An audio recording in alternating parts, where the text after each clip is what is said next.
Good morning, everybody. If you are here for the Oregon Housing Stability Council meeting, you're in the right place. We have just opened up the virtual meeting room and folks are joining rapidly, and we'll get the meeting formally underway in just another couple of minutes. Thank you.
Well, the rate of people coming into our virtual room has slowed down a lot. Of course, people are still joining, but in the interests of everybody's time, I would like to get things started and officially call to order this meeting of the Housing Stability Council. And if we can begin with our roll call, and then we'll follow that up with the review of past action items.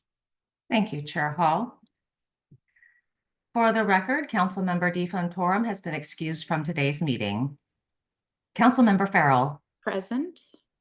Chair Hall. Present. Councilmember Lee. Here. Councilmember Mena. Here. Councilmember Rogers. Here. Councilmember Harris. Here. Councilmember Meehan. Councilmember Willard. Here. Thank you, Chair Hall. We do have quorum today. Okay, and we'll go now to something that's a relatively recent addition to our agenda is the review and follow-up of action items. Carla? Thank you, Chair Hall. One moment. Okay, this is to review prior asks from the council. And the past couple of months, we've had some inquiries or some different additional information that the council members have requested. The first one being Councilmember Meehan had requested some additional information around low-income housing tax credits and qualified allocation plans with the ORCA. And that has been taken care of and she's been connected with. Councilmember Lee was wondering if there was some additional opportunities around learning opportunities around the ORCA recommendations. Natasha and her team has been in touch regarding that. Councilmember Mena had asked for some additional information regarding the down payment assistance and rules tied to the OHCS lending programs. He has been contacted and that's been taken care of. And Councilmember Rogers wanted some more information and confirmation around the OAHTC expansion for home ownership, and that has been taken care of as well. Chair Hull, Great. since this is our first run at that, may I just quickly insert myself just to check in to see for council members whether that is an accurate summary, noting that the whole point of the action items was to track progress and recognize that some of those might be over months. So I want to just get your feedback on whether that status is accurate based on outreach that is taking place thus far.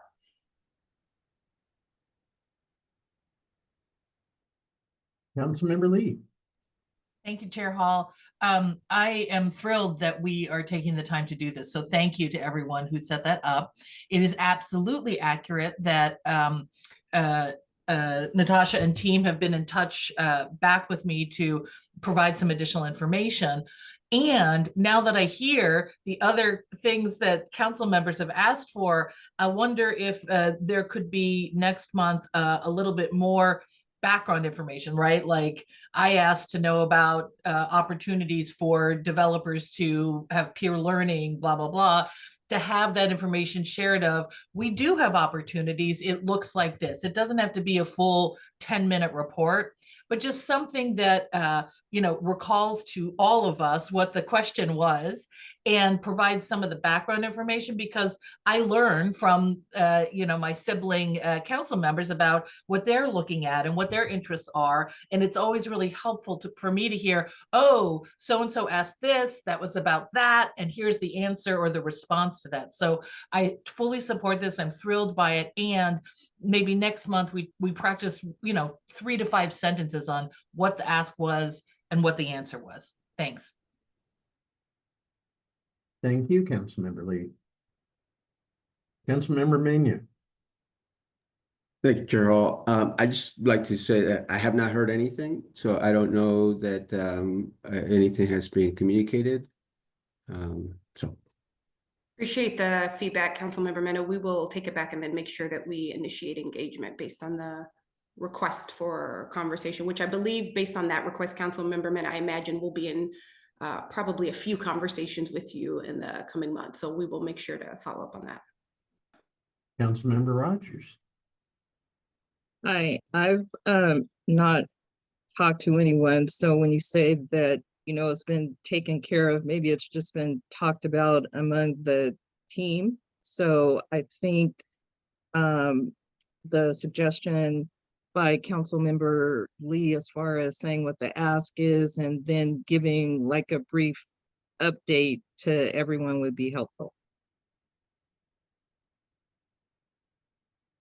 Perfect. That is helpful. And I think on that note, Councilmember Rogers, I think what I'm processing out loud and thinking about to help make this both efficient and then also just robust so that there's accuracy to what the request is in the conversations that need to take place is we can also just fine tune the status of those. So if it's in process, meaning we're having active conversation, or if it is a question that's been proposed to which we've mutually understood whether we can do a thing or whether we can't do a thing, whatever that might be, we can offer greater clarity around the status of those. So I appreciate the feedback.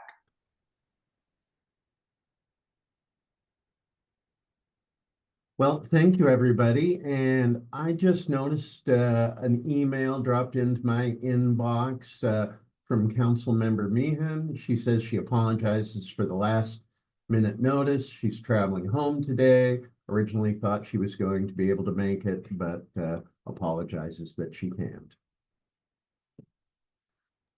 Now I'll move into my chair's report. Well, can you believe it, everybody? This is the last Oregon Housing Stability Council meeting of 2024. So when we adjourn today, it will truly be see you next year. Now, this time of year tends to be one of introspection and reflection. As the world, locally and nationally, evolves around us, my hope is that it's also a time of reflection, rest, and community care. During a recent meeting of this council, we approved more than 400 new homes to be built. It's that type of progress. That is why I joined this council. I'm sure this is why all of you joined this council. And today's agenda, once again, is filled with opportunities to add new homes to the pipeline. And on that note, this week, Governor Kotek released her budget, which seeks to build on the progress of the past couple of years. Now, we know the legislature will need to make tough decisions about what to fund and at what level, just as in any other session. It's never been more apparent that we need the legislature to continue prioritizing investments in housing. As I think I said a month or two ago, as long as this political window is open, we need to keep pushing, and pushing some more. Now, in case you haven't had a chance to review the governor's budget in detail, the Cliff's Notes version is it includes more resources for homelessness and housing. Now, as I reflect on the progress of recent years, I look right around me at my home in Lincoln County. It's been huge. We've built or preserved hundreds of new units. I've met and heard about people who have gone, in some cases, for years without stable housing, finally finding a place to call home. And we have also combined state and local resources to offer winter shelters for the first time. 2 years ago, we had 10 deaths in our county from conditions related to exposure. Last winter, none. Now, we're transforming lives. We're saving lives. And what could be more wonderful and amazing than that? As for today's agenda, in addition to transactions, I see home ownership is bringing forth some innovative housing models that are too growing in need and interest. And as I turn to Director Bell, I am curious if any of the national changes are bringing up progress with the housing credit legislation. So, Director Bell? Yeah, well, thank you for that, Chair Hall. Good morning, members of the council. It's good to be in virtual community. Hope everybody is well.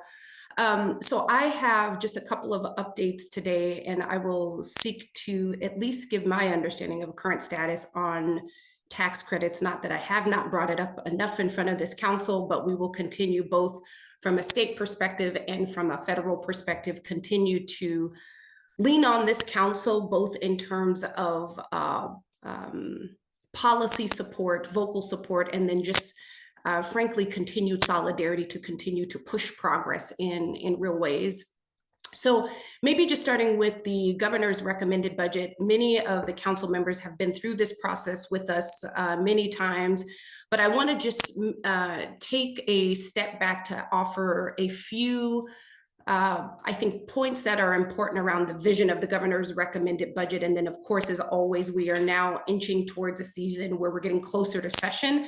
So there will be more conversations around the pathway between the present moment and the future. So as this council knows, as the public knows, some of the most prevalent issues that the people of Oregon and Oregon communities are confronting are related to housing, homelessness, behavioral health, and education. These are all big, meaty issues, very important issues. And we also know, at least from a homelessness and housing perspective, while we have in recent years received an increase in resources, we've also had many conversations at this council around how many of them have been one-time in nature or short-term in nature for an issue that is persistent. And so we need to continue really making the case not only for more resources, but consistent resources over time in housing.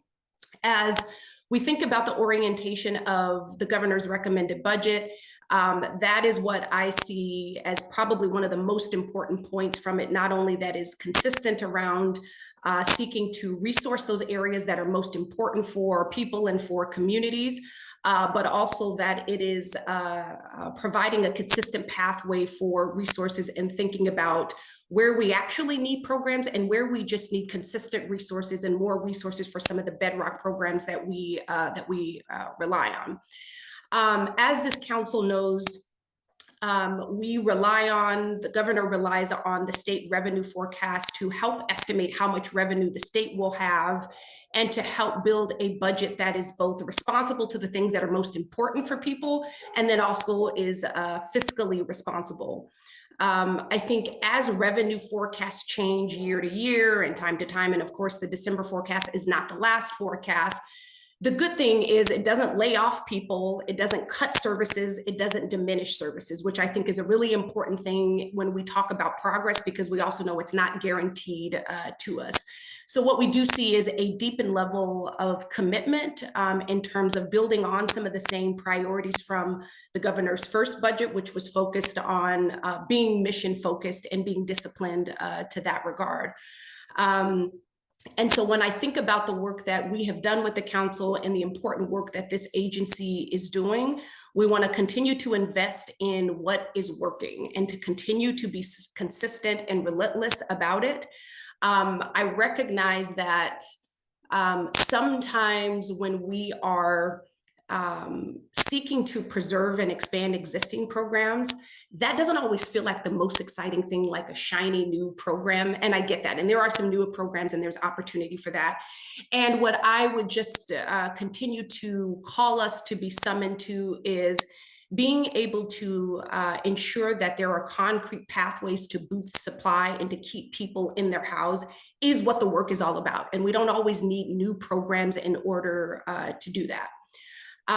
When I think about the budget in contrast, or in thinking about the work that the department is doing, it allows us to continue advancing the work that's already underway to boost supply, ensure concrete pathways to homeownership, particularly for first-time homeowners, to ensure that the progress that we are seeking is also facilitating equitable outcomes, not just in the abstract, but in real specific concrete ways, and ensuring that we continue to support progress in our rural communities as well. So of course, this is an important step, and there will be a number of steps that are in front of us. And the governor's recommended budget would allow us to accelerate all of that important work.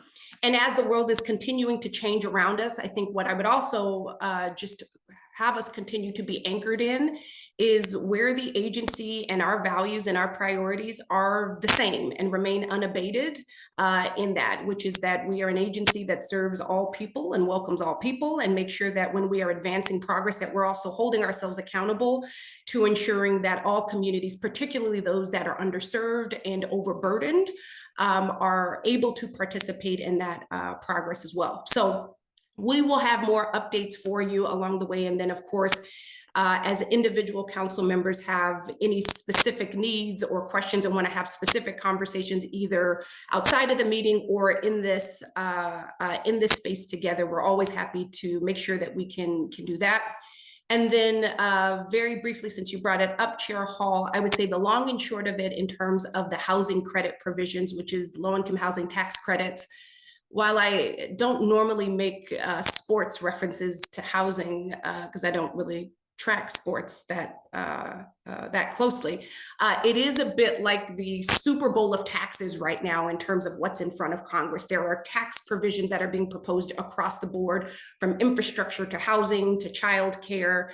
Our goals have remained the same, which is to reinstate reinstating the 12.5% and then lowering the bond financing threshold. I think there are at least a few opportunities to move that forward.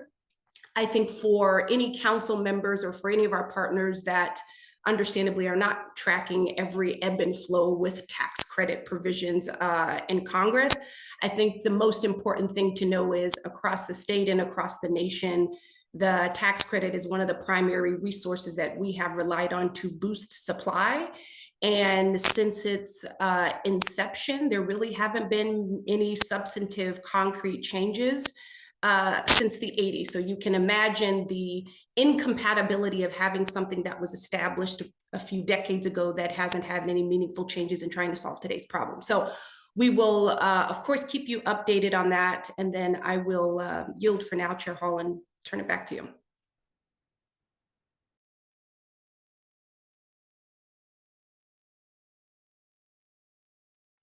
Chair Hall, I think You're on you're mute.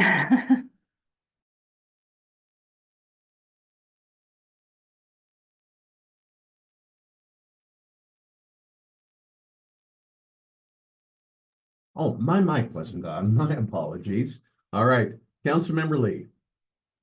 Thank you, Chair Hall. I thought I'd just take a minute to share some of my thinking in response to Director Bell's comments. So thank you. I appreciate all of the strategic thinking and approach to what is going to be the upcoming budget process.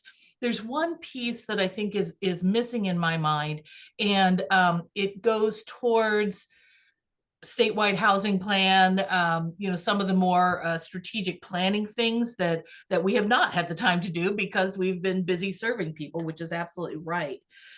In addition to not needing to have new, exciting, different programs and sort of staying the course, I think it's also incumbent upon us to take a look at our North Star, which, as you said, doesn't change.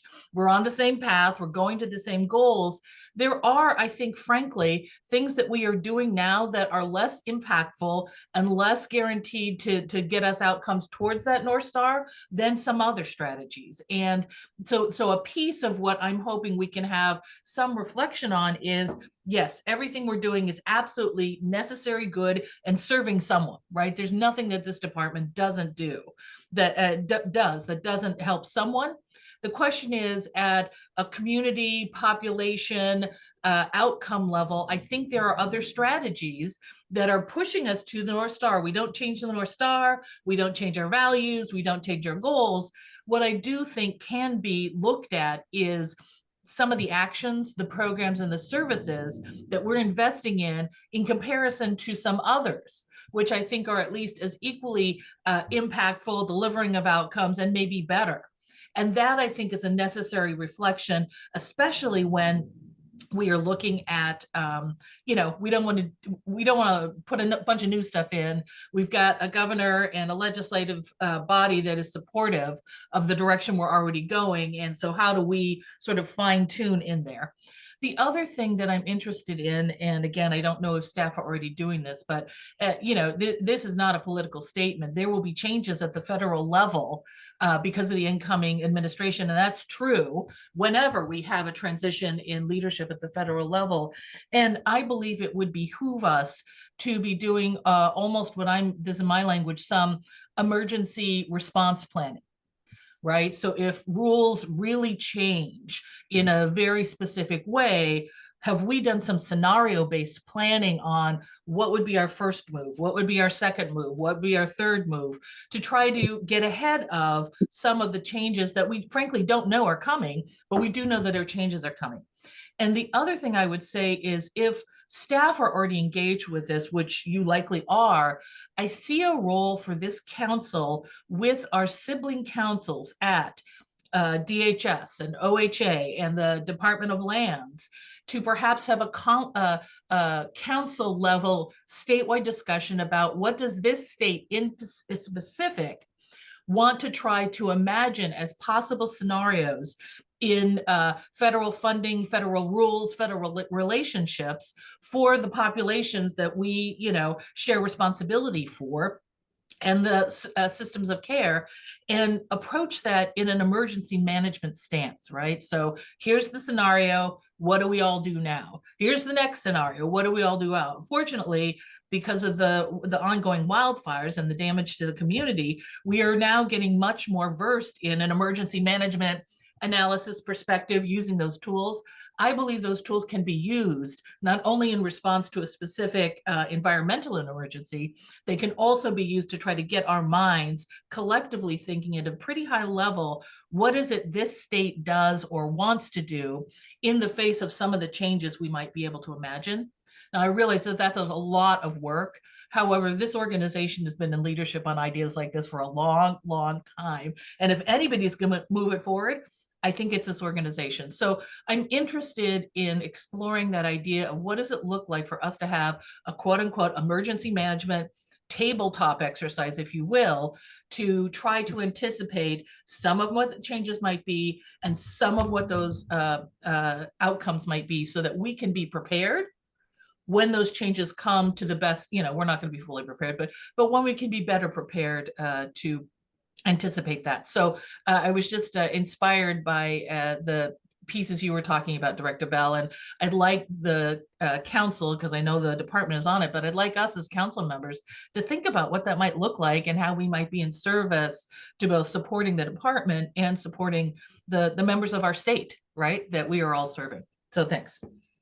Wonderful. Appreciate that, Chair Hall. I'll just maybe make a couple of remarks because I know we're taking that. First, I'll just maybe just formally say this, Councilmember Lee, we will formally note that as part of our action item task list. Doesn't matter how close in proximity to which it is, we want to document it and make it real. So that's thing one.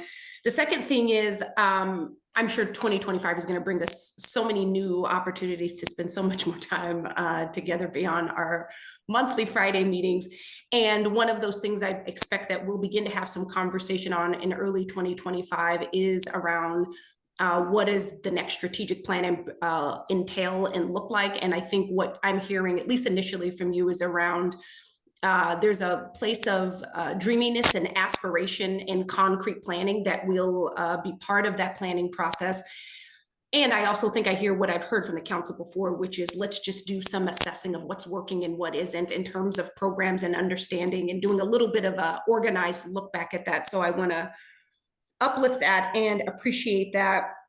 And then that is an interesting idea about a more holistic systems of care conversations from in terms of the board, because I think my observation has been is over the last few years, I'm sure our agency, probably other agencies, state and locally, have had to more heavily lean on their board to really make challenging but necessary decisions, and to think and work beyond the pathways that maybe we have in the past in pursuit of a different outcome that is reflective of how the world is changing around us, and meaning we can't stay stagnant in the world around us is changing and people's lives around it. We have to evolve as the people's lives evolve.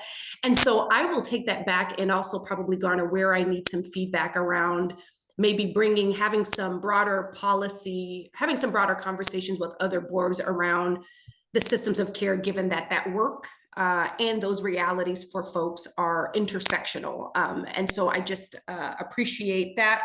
And then just very quickly on the federal side, I think, at least from my perspective, there are a few areas of policy interests that we expect the incoming administration to understand and explore from a housing perspective, and recognizing that, every 4 years we always wait for the inevitable decisions that people make to see what changes are coming and what that looks like. And so we would be happy to, I think, make sure that we can keep the council apprised of anything that we are learning, because as federal changes, regardless of the administration change, we will always need to assess and flex and figure out how do we keep things moving in a way that's going to make lives better for people. So I will make sure that we are making note of those changes, and then also making space and time to have perhaps the more exploratory conversations beyond the form and function of an agenda item. So I appreciate the broad and proactive thinking, Councilmember. Great dialogue. Thank you, everybody.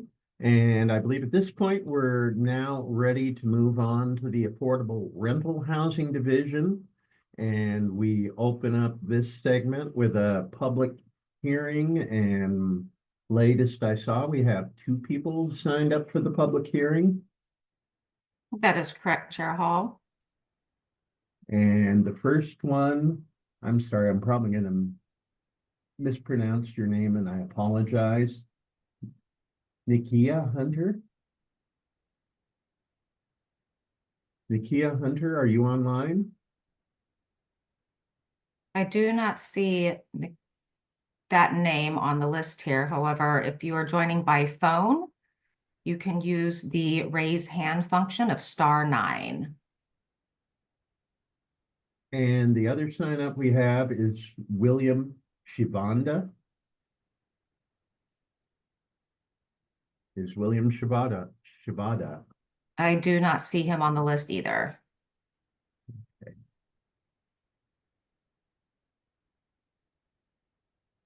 Okay, last call for Nikia Hunter, William Shivanda.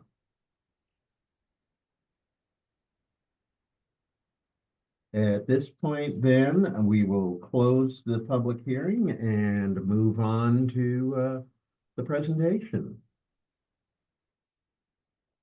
Good morning, Housing Stability Council Chair Hall, Executive Director Bell. Nice to see you all this morning in December. It is our last council meeting of the year, which is incredible to imagine. And we have the full slate of ORCA recommendations. So I will first hand it off to Amy Cole, and I will share screens, Amy. Thank you, Natasha.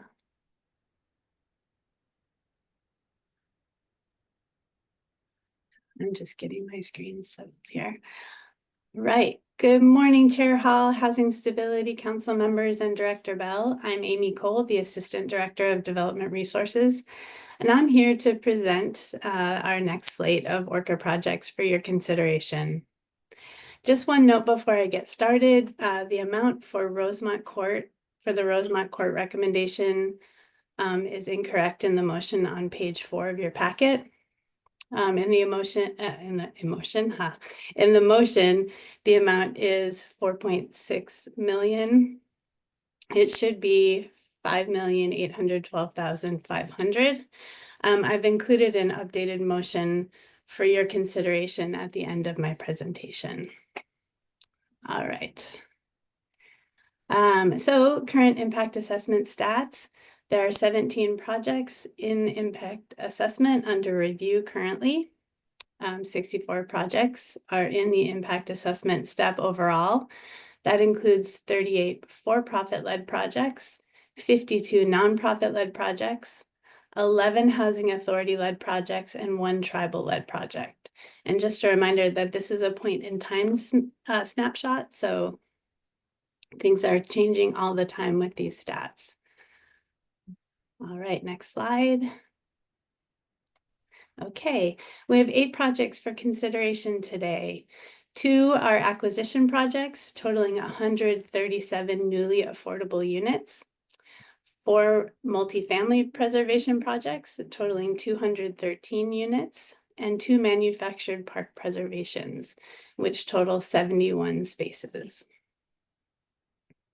Next slide.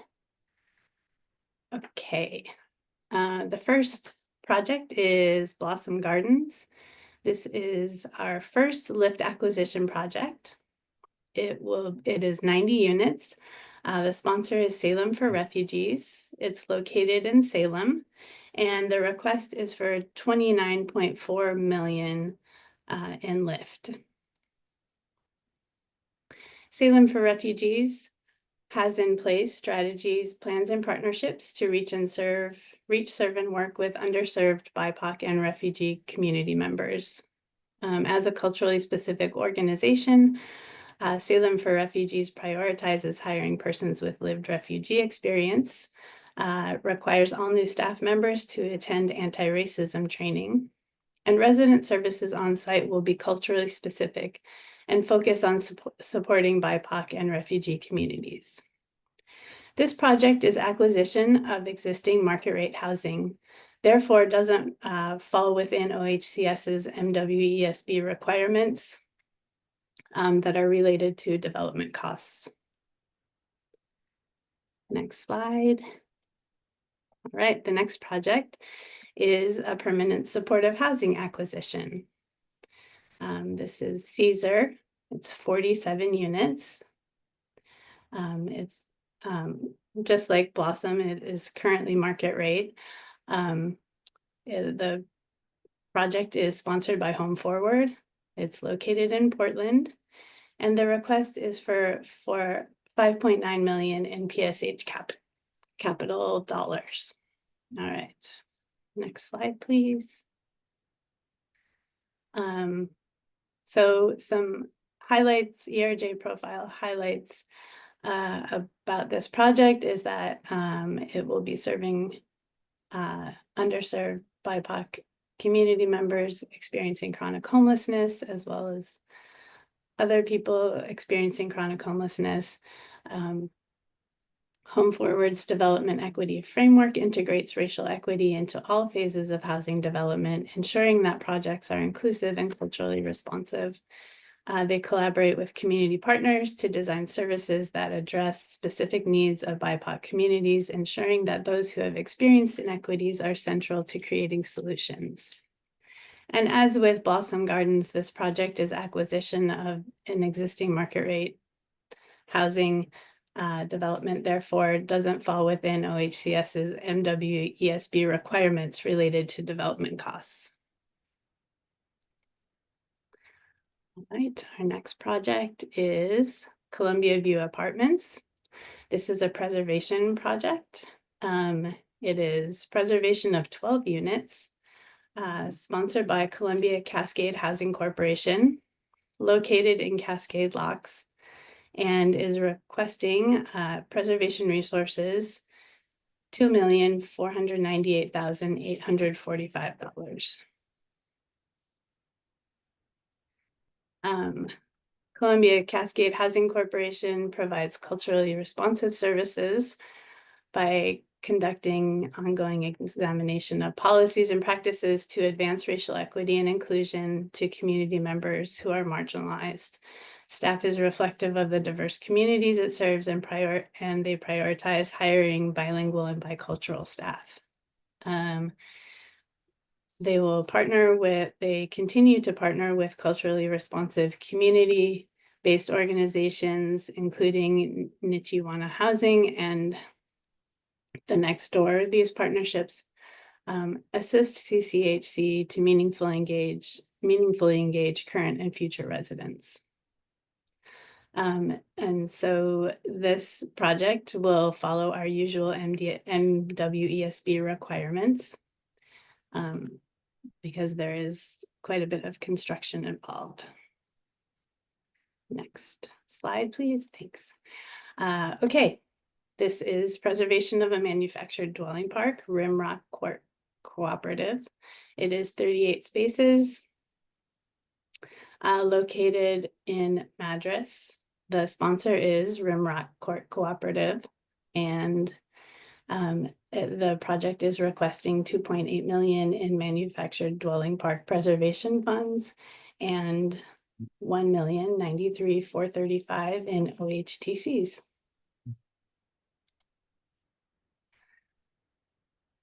So the Rimrock Court Cooperative is a resident-owned property focused on community inclusion with a democratic decision-making, which has democratic decision-making for the property. With a resident board of directors overseeing the co-op operations. And this project is acquisition of an existing manufactured dwelling park, therefore doesn't fall within OHCS's MWESB requirements related to development costs. Okay, our next project is Rosemont Court. This is another preservation project. It is going to be funded through our portfolio stabilization program. It is sponsored by Northwest Housing Alternatives and it's located in Portland. So this project will be serving seniors and will incorporate permanent supportive housing. Next slide, please. Oops, this is. Yeah. Okay, NHA has in place strategies, plans, and partnerships to reach, serve, and work with underserved BIPOC community members who are seniors, as well as seniors experiencing chronic homelessness. And a top priority of this project is to support residents aging in place in a safe, healthy environment with responsive and robust services. On-site services will be provided by NHA with partnerships with Urban League and Northwest Pilot Project. And this project will follow all of our MWESB requirements and will monitor their progress. Next slide, please. All right, the next project is Sierra West Apartments. This is also a preservation project, 56 units. It is sponsored by Biennestar and located in Hillsborough. The request is for 13 $13,175,000 of preservation funds. Next slide. Bienestar has in place strategies, plans, and partnerships to reach, serve, and work with underserved Latinx community members. As a Latinx-led and Latinx serving organization, Bienestar strives to provide equitable access to resources like housing and asset building opportunities that are culturally appropriate, not just for Latinx households, but for immigrants of all backgrounds and all low-income people in need. And this project will be required to follow our MWSB participation requirements. Next slide. Okay. And our next project is Surfside Mobile Village, which is a manufactured dwelling park preservation. This is 33 units. The sponsor is Surfside Village Co-op, and it is located in Newport. They are requesting manufactured dwelling park preservation dollars in the amount of $2,118,532 and $1,122,988 in OHTCs. Next slide. All right. Surfside Mobile Village is a resident-owned property focused on community inclusion with democratic decision-making for the property, with a resident board of directors overseeing co-op operations. And this project is acquisition of existing manufactured dwelling park, therefore doesn't fall within OHCS MWESB requirements related to development costs. All right. And our final project for today, Willow Park Apartments. This is another preservation. It is 45 units. It is sponsored by Bienestar, located in Forest Grove, and with a request of $10,350,000 of preservation funds. All right. So very similar to Sierra West, Bienestar has in place strategies, plans, and partnerships to reach, serve, and work with underserved Latinx community members. As a Latinx-led and serving organization, Bienestar is working to provide equitable access to resources like housing and asset building opportunities that are culturally appropriate, not just for Latinx households, but for immigrants of all backgrounds and all low-income people. And this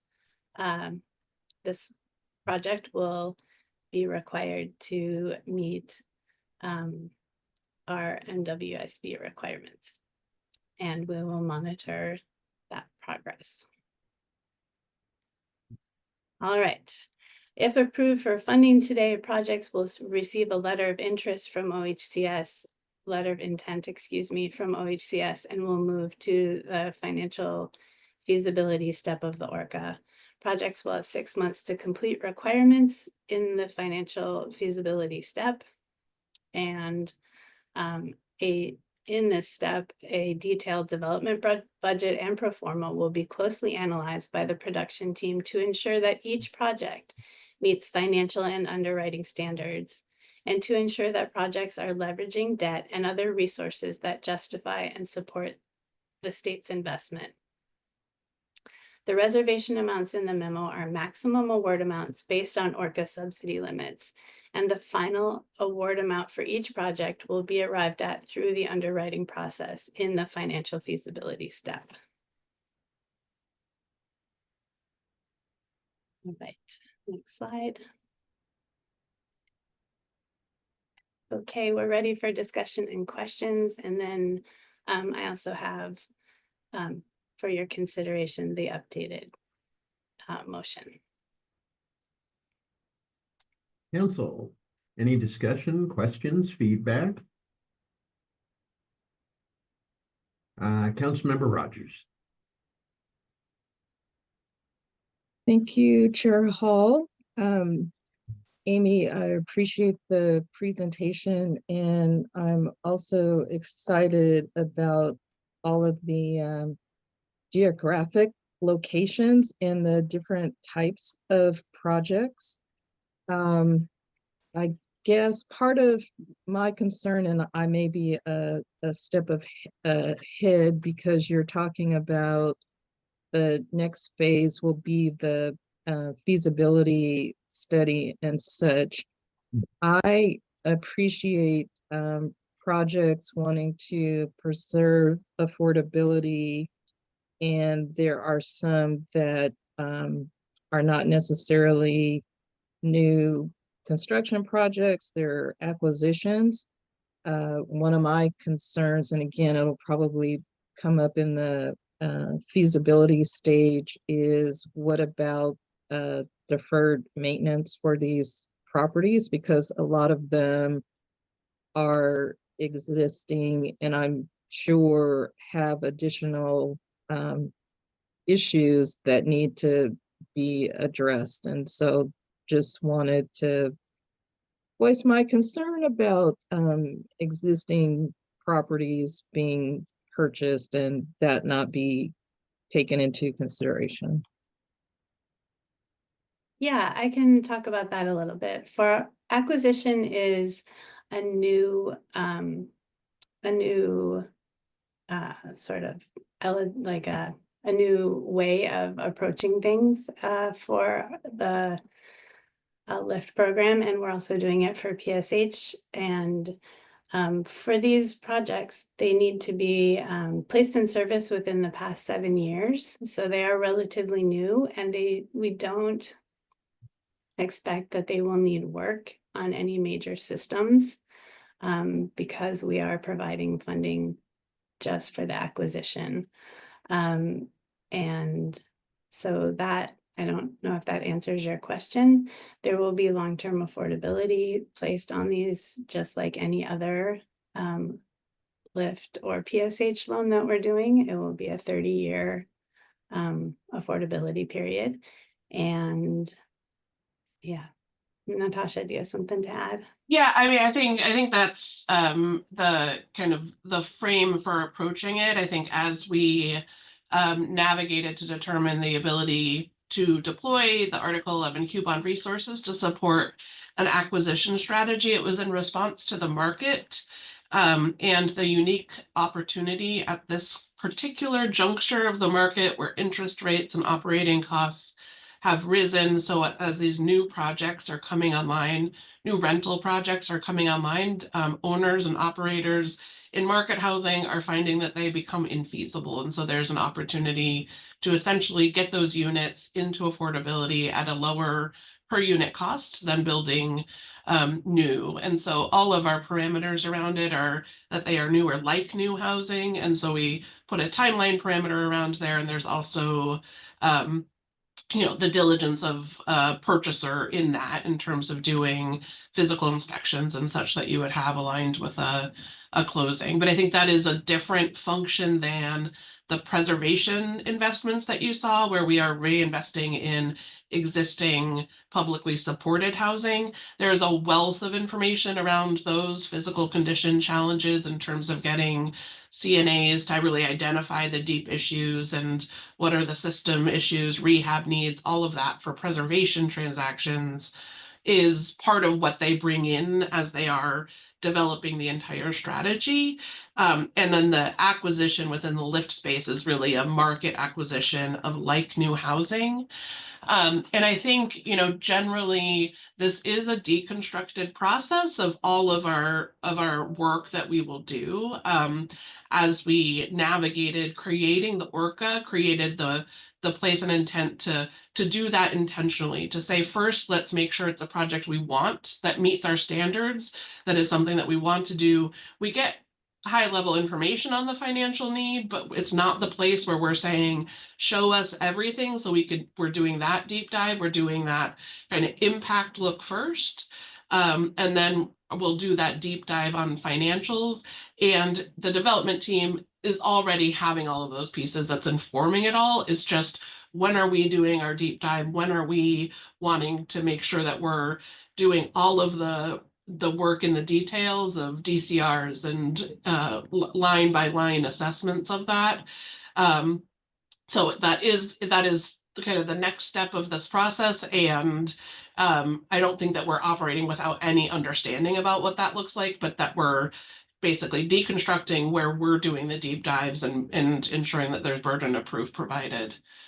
So hopefully that helps. And also we're practicing a new thing in terms of doing this acquisition. And I think these are, we have qualified development teams on all of these projects, and will continue to understand and respond as is responsible to do through a process with integrity around it. But so I think that we have there's a little bit of risk tolerance perhaps, but there's also a lot of deliberate strategies aligned towards ensuring that both the opportunity where we have resources that can meet the need is able to be pursued, but also mitigate the impact and hopefully get some units swiftly to serve affordable tenants.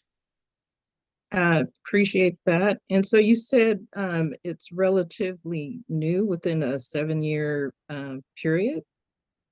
The acquisition of the market, the LIFT acquisition or article or PSH acquisition is using the Article 11Q bonds for an acquisition of market housing. And so in defining that, we ended up defining and determining that that was effectively within a 7-year period, it would have been placed in service.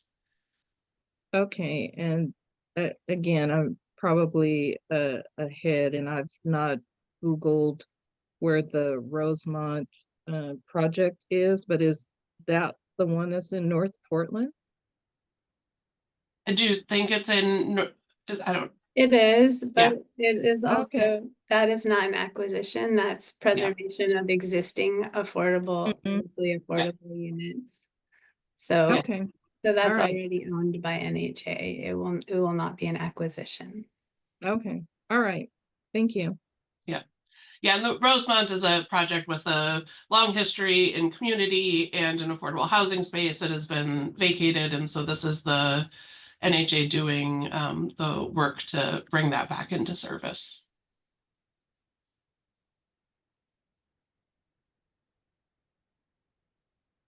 Councilmember Lee.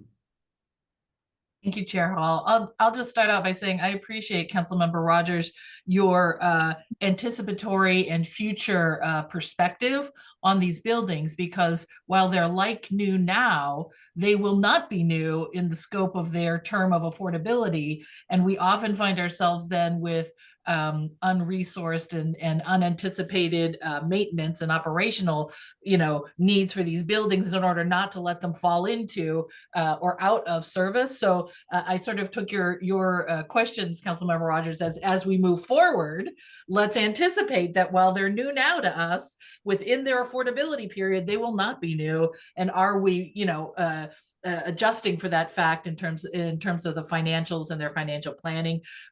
That made a lot of sense to me. So I've got two questions. One is, I realize that on the acquisitions, they don't fall into the MWESB requirements. Could you remind us what requirements we do actually expect of those projects once funded in terms of their racial justice and equity performance goals? And then the second question is, we've been talking a lot about when partners in the community are identified as part of the projects, are we actually seeing memorandums signed? Are we actually seeing resource sharing agreements signed? And I know I heard clearly, Natasha, we're in the, we're part bidding, piecing the process out. We might not be to the place where we need solid MOUs. However, from the start of a project moving forward is when I like to see those kinds of commitments made to particularly our community partners that represent members of the global majority. So just wondering how that's looking from a staff perspective. Are we seeing that? Are we feeling reassured about that? Or is that work that still has to be sort of prioritized with our future partners? Thanks. Well, yes. So I think I will probably ask Amy to fill in the bulk of the response, especially around the MOUs. I think on the equity and racial justice side, in terms of, the MWSB standard itself is specific around development funds. It is not the only way that we approach and prioritize equity and racial justice in our work. I think you see a lot of reflection within there around ensuring that there's culturally responsive practices and partnerships to serve and meet tenants. I think those are kind of still in full steam in all of those investments. It's really just the mechanics of that, and didn't want to not address and acknowledge for Housing Stability Council where there are projects that don't fit under that, because it really is a development focused measure in that MWSB space. And I think, Amy, to MOUs, I think maybe you can provide some additional insight around how that is being assessed and at this point in the process. Sure, and I also want to just remind all of us that these projects are acquisitions, but they still need to meet all of the ORCA standards, right? So they all have to meet the equity and racial justice standards that we have in the ORCA, and that does mean having signed MOUs with service providers and culturally specific that they meet all of the standards that we've laid out in the ORCA. Yeah, and those are standards. So I think, unlike where we're saying we're doing the deep dive on financial next, Impact is looking at the policy and the partnership. So those are active at the time we're bringing them to you here.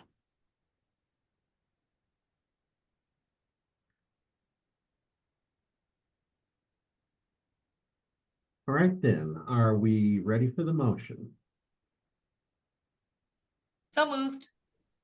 I'll second. Okay, could we have a roll call, please? Thank you, Chair Hall. Councilmember Farrell, Approved. Chair Hall, Yes. Councilmember Lee, Yes. Councilmember Mena, Yes. Councilmember Rogers, Yes. Councilmember Harris, Yes. Councilmember Willard. Yes. Thank you. Motion passes. Wonderful. LIHTC and ORCA update and introduction of conduit charges. Who's going to tell us about that? Hello, Chair Hall, Housing Stability Council. I will take the lead, and I have Kelso here in support. So I'm sure as she comes up to her part, I will hand it off to her and have her do her introduction. So I'm happy to be here with you today to do an update continuation of the journey that is updating our ORCA and low-income housing tax credit programs to bring all of those pieces back together. So I'm going to start with a quick update on where we are and what our next steps are.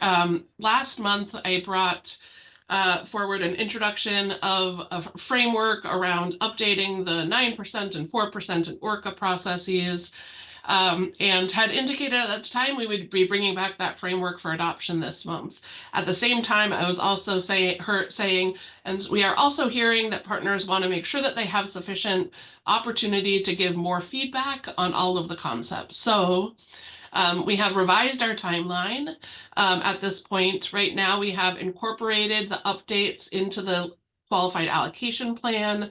That is the kind of governing document around our low-income housing tax credit program.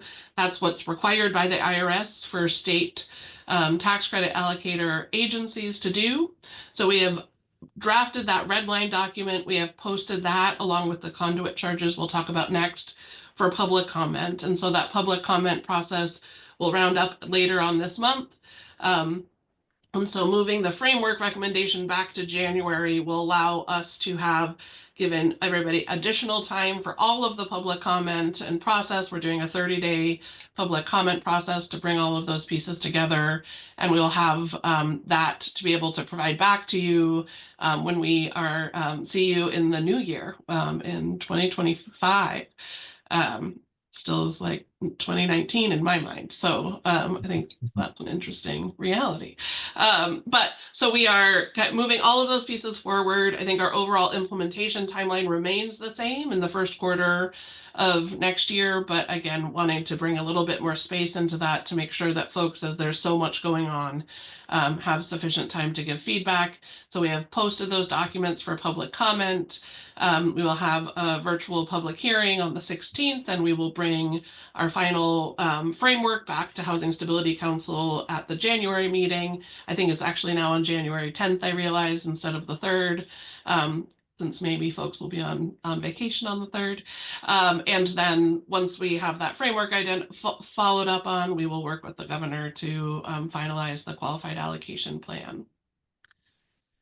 And so the other piece that we identified really needed to be updated and reflected in all of this is the conduit bond charges. So I have Kelso here, and you can maybe do an introduction, Kelso. And this is excited to be able to have a new initiative role filled and making some tremendous impacts in our internal work. So I'll hand it off to you, Kelso. Thanks, Natasha. Good morning, Chair Hall, Housing Stability Council members, and Director Bell. I'm Kelso Bersunas, Senior Financial Strategy Analyst, and I'm here to introduce the proposed updates to conduit bond charges. In terms of process and timeline, we are aligning our proposed updates with the revised qualified allocation plan, acknowledging that the two are intertwined in 4% LIHTC deals. So we are incorporating that same month-long public comment process for the charges. And then we're introducing them to the council today, and we'll finalize a recommendation for consideration at the January 2025 Housing Stability Council meeting. Conduit bonds, also known as pass-through revenue bonds, are the bond issuance structure that OHCS currently uses on the multifamily side. So this means that OHCS sells the bond to get the money, and a private bank uses the money to give projects mortgages. OHCS is acting as the conduit to get the money from the bond investors to a bank, who then loans money to projects and collects payments. So while we are not the direct lender in these projects, we do have a broad amount of accountability regarding the bond sale, as well as our need to do sufficient underwriting and oversight for long-term project compliance and success. A little bit of history of conduit charges at OHCS. These were last updated in 2019, and then before that in 2008. With larger scale projects, more complex bond structures, and greater available subsidy today, the current charges need to be scaled to the work being done. One interesting data point is that in 2019, the last time we updated these charges, the smallest bond issuance that year was 3.15 million. And then in 2024, the smallest bond issuance to date looks like it's 10.6 million. We pay out of these charges Treasury, financial advisors, DOJ, and OHCS Bond Council, while also supporting internal staffing costs. And in some cases, the current charges are not sufficient to cover these costs. The last thing I'll note here before we move on to the proposal is that our current charges are low compared to other states. And not that there is ever a perfect comparison to other state housing finance agencies. It's certainly one data point. Next slide. So on to our proposal.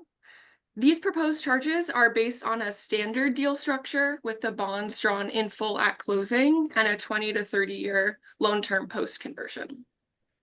We allow a lot of flexibility with bond structures just in terms of what is best for sponsors. And so other structures might require slightly different calculations to get as close as possible to the present value of these charges. And just to summarize again, these charges are for the private activity bonds for 4% LIHTC deals. And there are three main pieces to these charges. One is the issuance charge.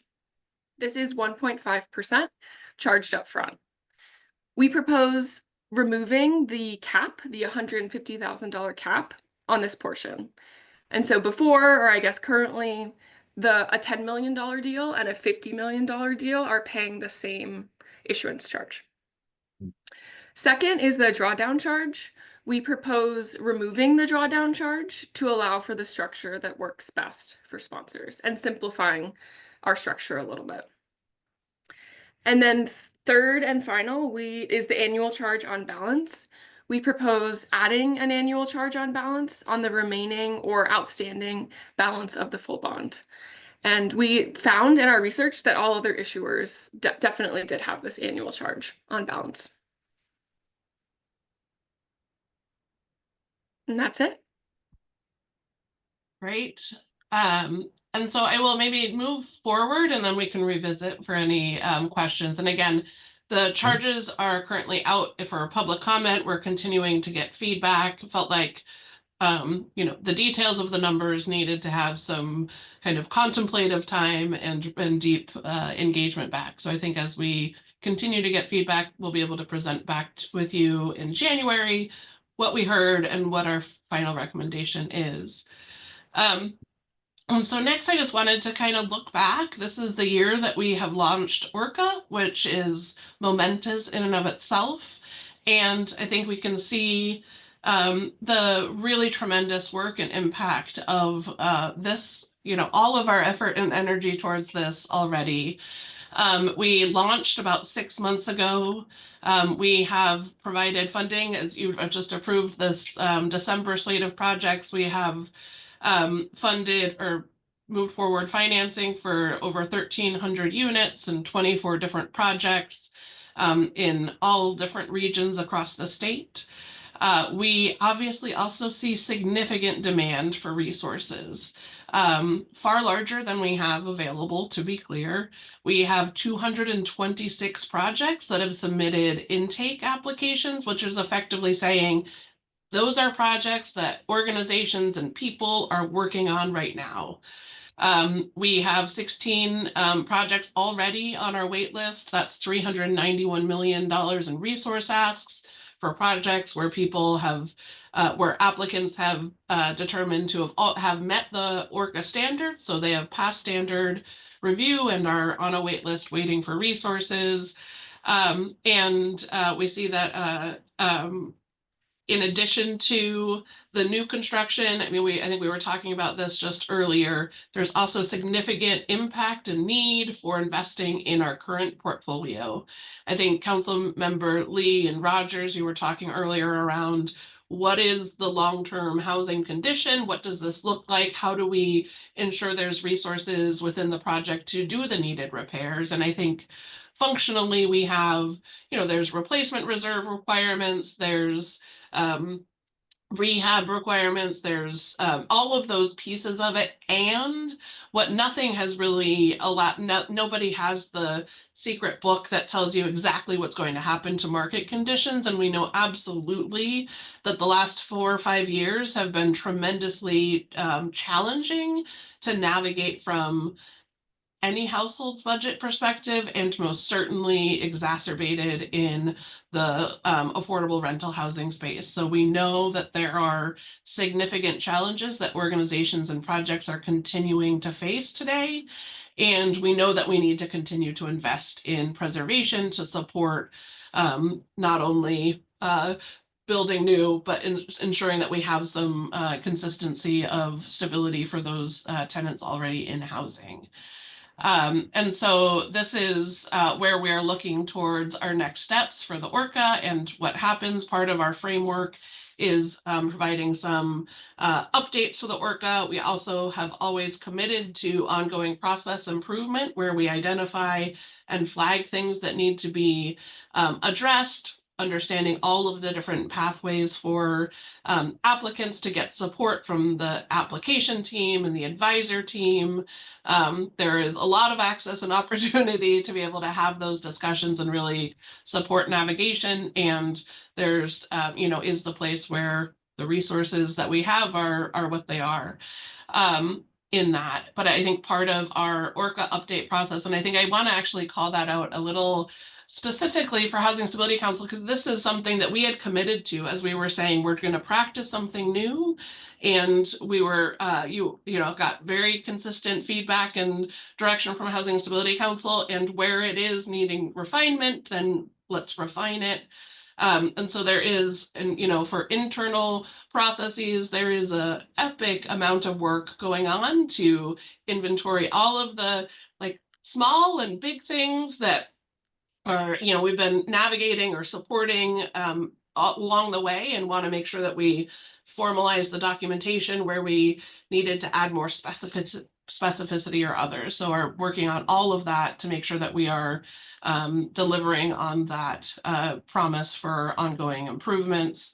In addition to some of the you know, framework level strategies that we have talked about in our framework that we have introduced to Housing Stability Council, and as a continuation of the one that has was adopted previously. Moving into 2025, we are aimed to recast the resources to fit with the revisions that are within there. I think some of the shifts are to the culturally specific set aside, focusing specifically to CSOs, instead of having it CSOs and rural, finding other means for measuring and tracking to ensure that we're still making deliberate progress in rural communities that's not just reliant on a CSO set aside. And then ensuring that as we saw and understood that the pace of preservation and of efforts and PSH projects is a little bit different than that for new construction, found that we operationally need to separate the preservation resources and the PSH resources that have other selection processes and frameworks for prioritizing and focusing the regional distribution on the general development funds as the way to really allow those projects to allow better resource certainty effectively for both development teams, but also for us as we are processing and trying to understand the impacts of the wait lists. I think the wait list is a new cultural component to our ORCA, and I think you know, in the world where we were working through competitive resources and having projects compete, we didn't retain any backup list of projects or the ones that would get funded next. And I think what we have navigated to with the ORCA is really finding a way to say, let's really manage a pipeline and let development teams spend less time working the competition and instead working to move their project forward when we have resources available to meet that project. And I think that has different impacts on business systems that are using our systems, and I think are taking a little time to adjust, and we will continue to work with everybody to provide clarity. We do have a more detailed process document that we have built out and plan to share, and those are really reflecting all of the pieces that we get questions about from individuals and provide answers. So really wanted to build that as a single place to have the information documented so there's less uncertainty around it. And I think that is absolutely a place where we knew we needed a wait list, and actually maintaining the wait list has made clear where we need to be at that specific externally as well. So I'm excited to be able to get that information out and again, continue to work and be in relationship.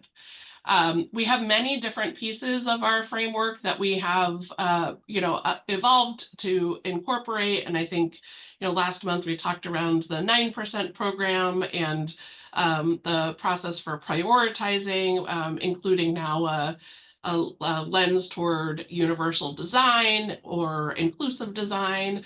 And so we are continuing to work to refine and understand those measures. I'll appreciate Councilmember Harris for some deep advice and kind of conversation follow-up, which we will continue to work on in that. And so as we are working to finalize the framework and do the QAP outreach and public comment process, we are also continuing to work into the details of that, and we'll plan to have more follow up on that as we both finalize the framework and work towards implementation. And so I think that's really it for the presentation. Curious for any thoughts, comments, or conversation, including what curiosities you might have either for follow-up or that you would want to see us bring back when we see you in January. Council, the floor is yours.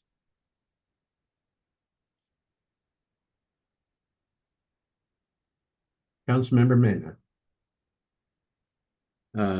Thank you, Chair Hall. I just, we've said this many times through this presentations on regarding the ORCA has been a tremendous monmouth task to take on, and it's I think dramatically changing the way we fund projects in a positive way. I think there's a little more clarity and transparency in terms of the process. It's not an easy task, and it continues to be difficult. I mean, changes that are proposed not impact other developers that were thinking of the old model, and now they have to change their way of how do they approach deals. And so I just want to commend the team and the work that has happened here. It's tremendous. It's great work. Is as muddy as it is clear in terms of the process. And I have nothing but great comments. I understand about the chargers. There's things are cost, and things need to be, there needs to be some type of recovery on that. So yeah, it's just a great job. Hey, Councilmember Lee. Thank you, Chair Hall. I will second my sibling council member with the kudos and the appreciations. I've got a few questions. These are of curiosity. So, Natasha, you talked about how we're going to pull out the preservation and the permanent supportive housing resources from the geographic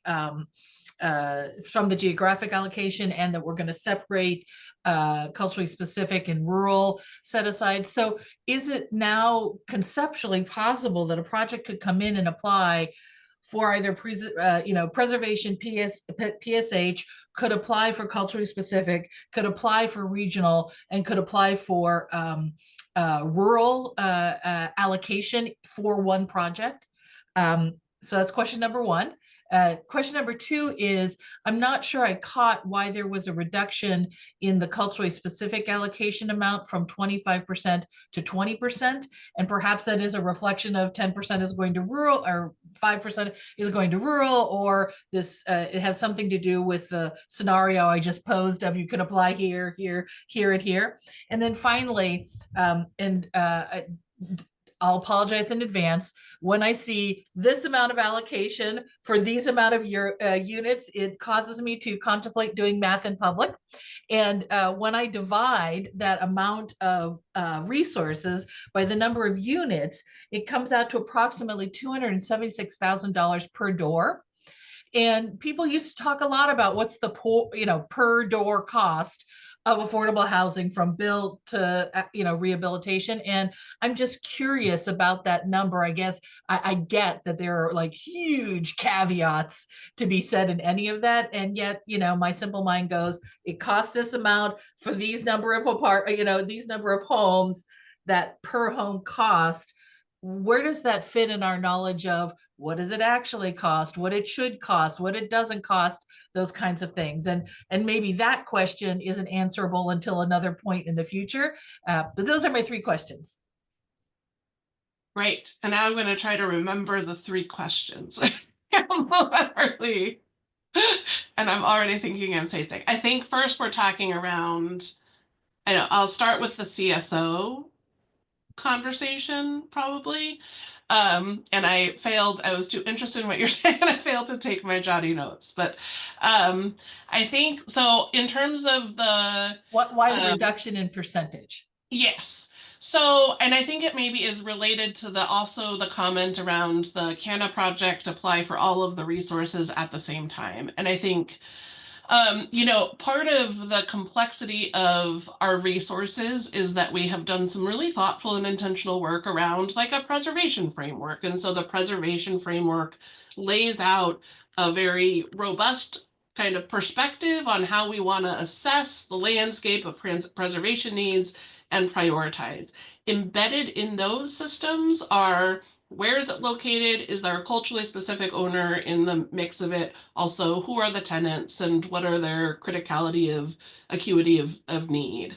And I think, and so that effectively has a selection process similar for PSH. So we have a PSH Institute process. There's a process and a vetting of those application teams to make sure that we are getting the diversity of geography and project type, and also deep embedding of and priority for culturally specific and responsive strategies in it. And so that is the kind of the framing for why having an added selection and priority around geography, in addition to those really deep priorities, was no longer really fitting. And I think it is unlikely that a project would be eligible in all of those columns. So our general development money, our Q bonds, our LIFT resources is not eligible to be used for preservation. And so that would mean our PSH projects, our PSH resources, our LIFT resources could not fund preservation. And I think the mechanics of what actually happens is, you know, a project will self-identify in their intake application, and we're, again, this is a place where we're refining where are we testing versus where are we having an attestation. But I think what we are saying, you know, a project is saying, I am this kind of a project, I'm new construction or preservation or rehab or, you know, acquisition. What is that? I'm in this community, and is the community rural? Am I a culturally specific organization? And then it really funnels into the right layering of all of that. And it is a little bit like a complicated roadway. I don't think it's rocket science, but I think that there's a lot of intricacies to balancing all of that. So I think really what we want the ORCA to do is take the project as it is and put it into the right place in the network of all of the resources that we have available, including set-asides. And so I think that is also where there is a human component to the process. It's you know, clearly defined, all of that, and then absolutely the team does meet every week and go through everything and say, okay, this could fit here or there. What's the best, you know? So I think that is where all of that is happening. And so as we kind of think about that in reflection to the CSO set aside, I think we are updating we have in the past approached that set aside as culturally specific or rural, thinking kind of grouping those historically underserved of rural geography and you know, culturally specific organization groups into one.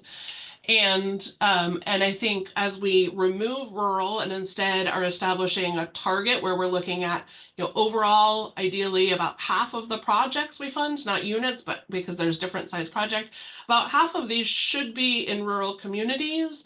And so that kind of having that as a bar or as a target is going to let us then measure it and say, have we met it or do we need to do something different? And that something different could be something specific to our pre-development funds, or it could be something specific to the capacity funds, or it could be, let's think about how we kind of look at geographic distribution, and does that need to be different? And I think that poses it a little bit better.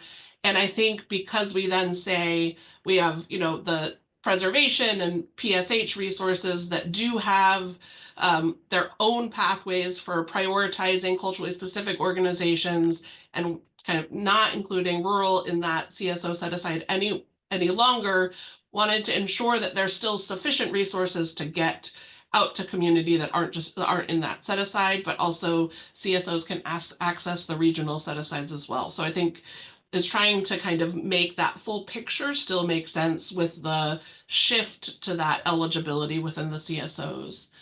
And then I think the Tasha, last, before you Yeah. go on to the last one, thank you for that exploitation. And I would like to see that set aside remain at the 25%. We have to build consistency and trust with particularly communities of color, and changing the percentage set aside, even with the best intentions and what you explained to me makes sense, can get in the way of that. And and particularly because we have the fail safe of, if it doesn't get used and subscribed, it jumps into the other categories.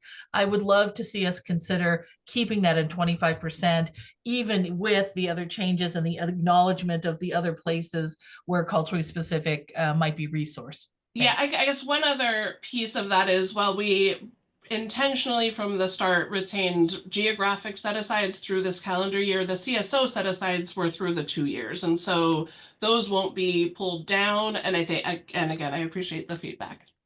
And let's see, the last comment was around per door costs and how much this is.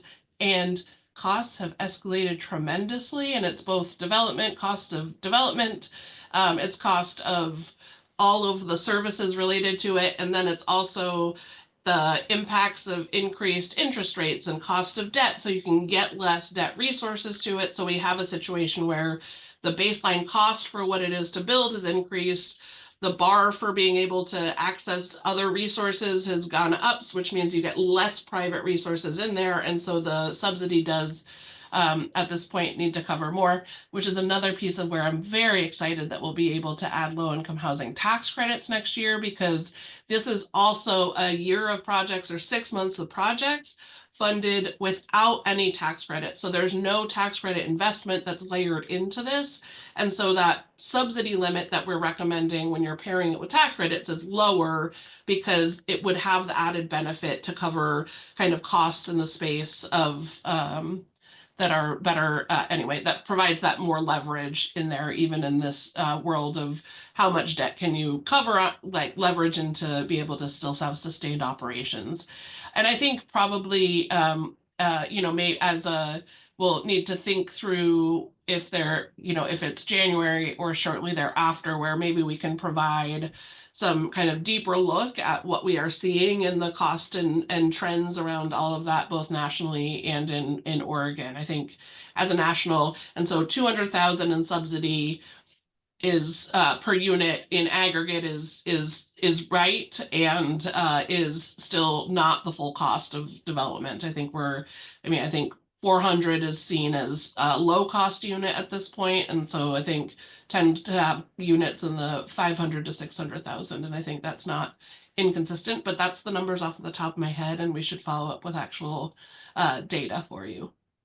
I really appreciate that. And I think this is more sort of a larger, I would love for us to have some talking points around this, right? Because I think there is a lot of misunderstanding about what it actually costs to build affordable housing, and people look at that number and go, I could build a whole house for that amount of money, and it's just not true. And if I understand what you're saying, Natasha, we're actually on the lower end of what actual costs should be in order to pay living wage, in order to make sure we have operational costs and deferred maintenance and all those kinds of things. And I think especially in challenged moments, it would be helpful for us as an organization to just say, look, here's where we stand on the national level. We're low, and it's still not covering what we need to cover because it's expensive to build affordable subsidized housing, or the market rate housing that's subsidized, or whatever it is, but some talking points, because I think the average person looks at that and goes, it intakes their breath. And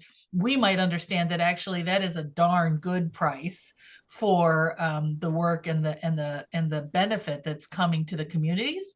So just some talking points around that might be nice. Thank you. Absolutely.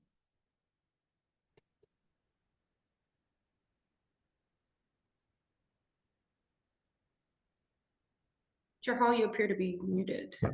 Okay, thank you. Thank you for catching that, Director Bell and Council. One last call. Any discussion, feedback on these proposals? Oh, Councilmember Farrell.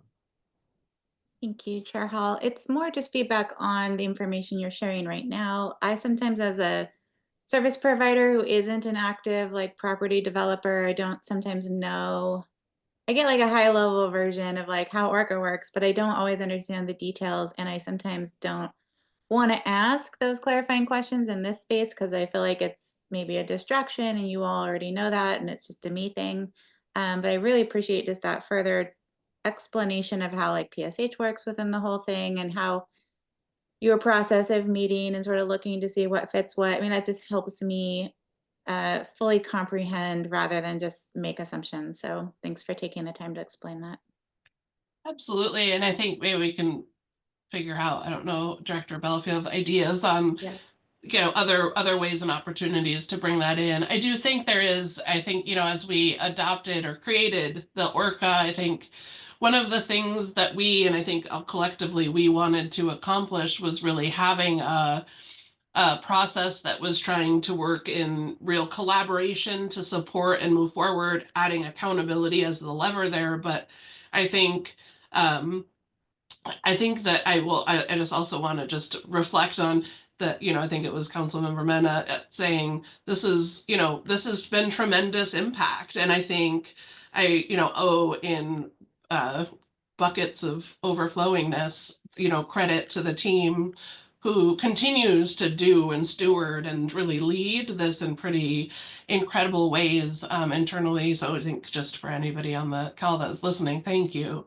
And I think it is, a place where we have really stepped into the idea of being able to let's sit down and talk to people as they're trying to navigate. And I think it is so effective when there's willingness to come to the table and just talk and communicate.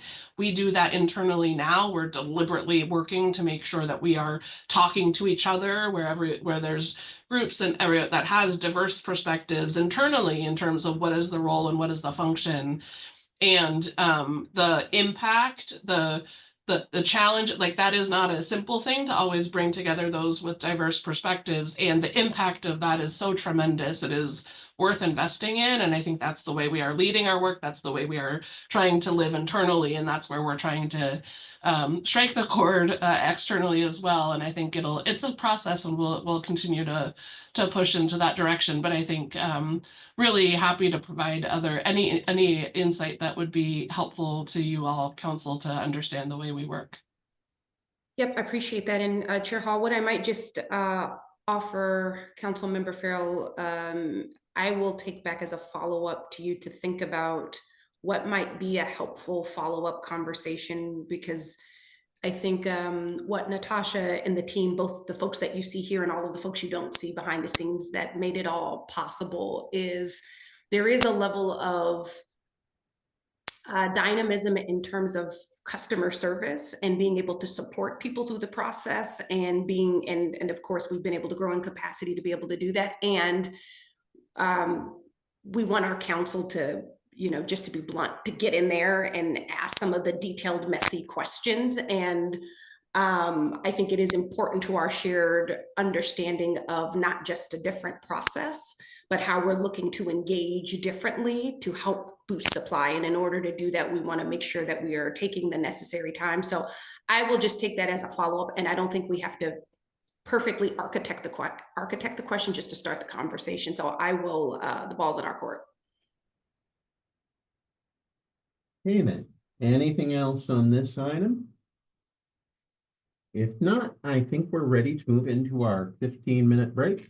So we will stand in recess until, let's see now, 10:32, let's say 10:47. See you then. To reconvene. So as soon as I see enough of you pop back up here, we'll reconvene.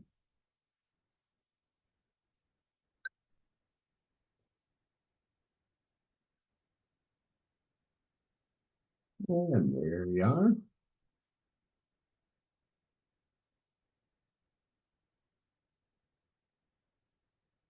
Okay then, It is now 10:49 a.m. and I would like to reconvene this meeting of the Oregon Housing Stability Council.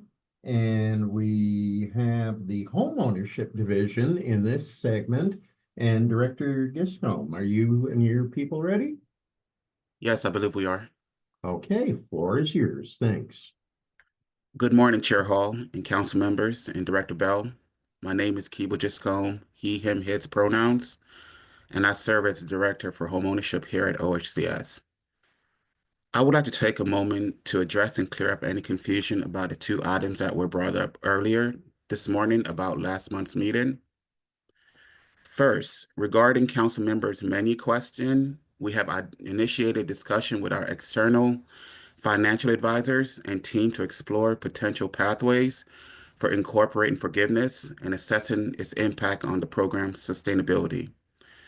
We are hopeful that if determined to be feasible, a model incorporating the suggestion from November's meeting can be reviewed and shared within the first quarter of 2025. Second, following last month's meeting, we carefully reviewed Councilmember Rogers' insightful question regarding the potential for generational transfer of asset under the new limited equity model. And I am pleased to inform that we have identified a resolution which will be outlined in today's presentation. I appreciate your patience and trust as we work through these complex issues. Your continual support and collaboration are instrumental in advancing our shared mission of fostering equitable homeownership opportunities for all Oregonians. I would like to transition to today's agenda. I'm excited about our presentation on the LIFT Homeownership Framework and OAHTC expansion. I will now turn the floor over to our Assistant Director, Talia Kincarvis, Senior Homeownership Development Program Analysis, Jessica McKinnon, and our Homeownership Tax Credit Program Analysis, Tasha Ward. Thank you all for your time today. Thank you, Director Giscombe, and good morning, Chair Hall, council members, and Director Bell. I'm Talia Concravis. I use she, her pronouns, and I'm the Assistant Director of Homeownership Programs. We're back here today to get your approval for our LIFT Homeownership and Oregon Affordable Housing Tax Credit for Homeownership frameworks. We presented both draft frameworks last month, and we haven't made substantial changes to them since. So we'll go through each relatively quickly to review them before each motion. But before I begin, I wanted to take some time to address Councilmember Rogers' question last month about inheritance and some other questions that have come up about how shared equity models of homeownership fit within the larger continuum of housing and wealth building. I'll note that this could be a several-hour-long conversation, but I promise to keep it short today. So just a really quick primer. In a shared equity model, the model of homeownership that OHCS primarily supports, an entity uses a one-time subsidy to provide a home at an affordable price. It imposes restrictions through a resale formula to limit the price of each home each time it's resold to a new low to moderate income buyer. This keeps the home within the affordable housing stock while allowing the seller to gain some equity. Other common elements of a shared equity homeownership models include ongoing stewardship of the land and a democratic decision-making and governance process.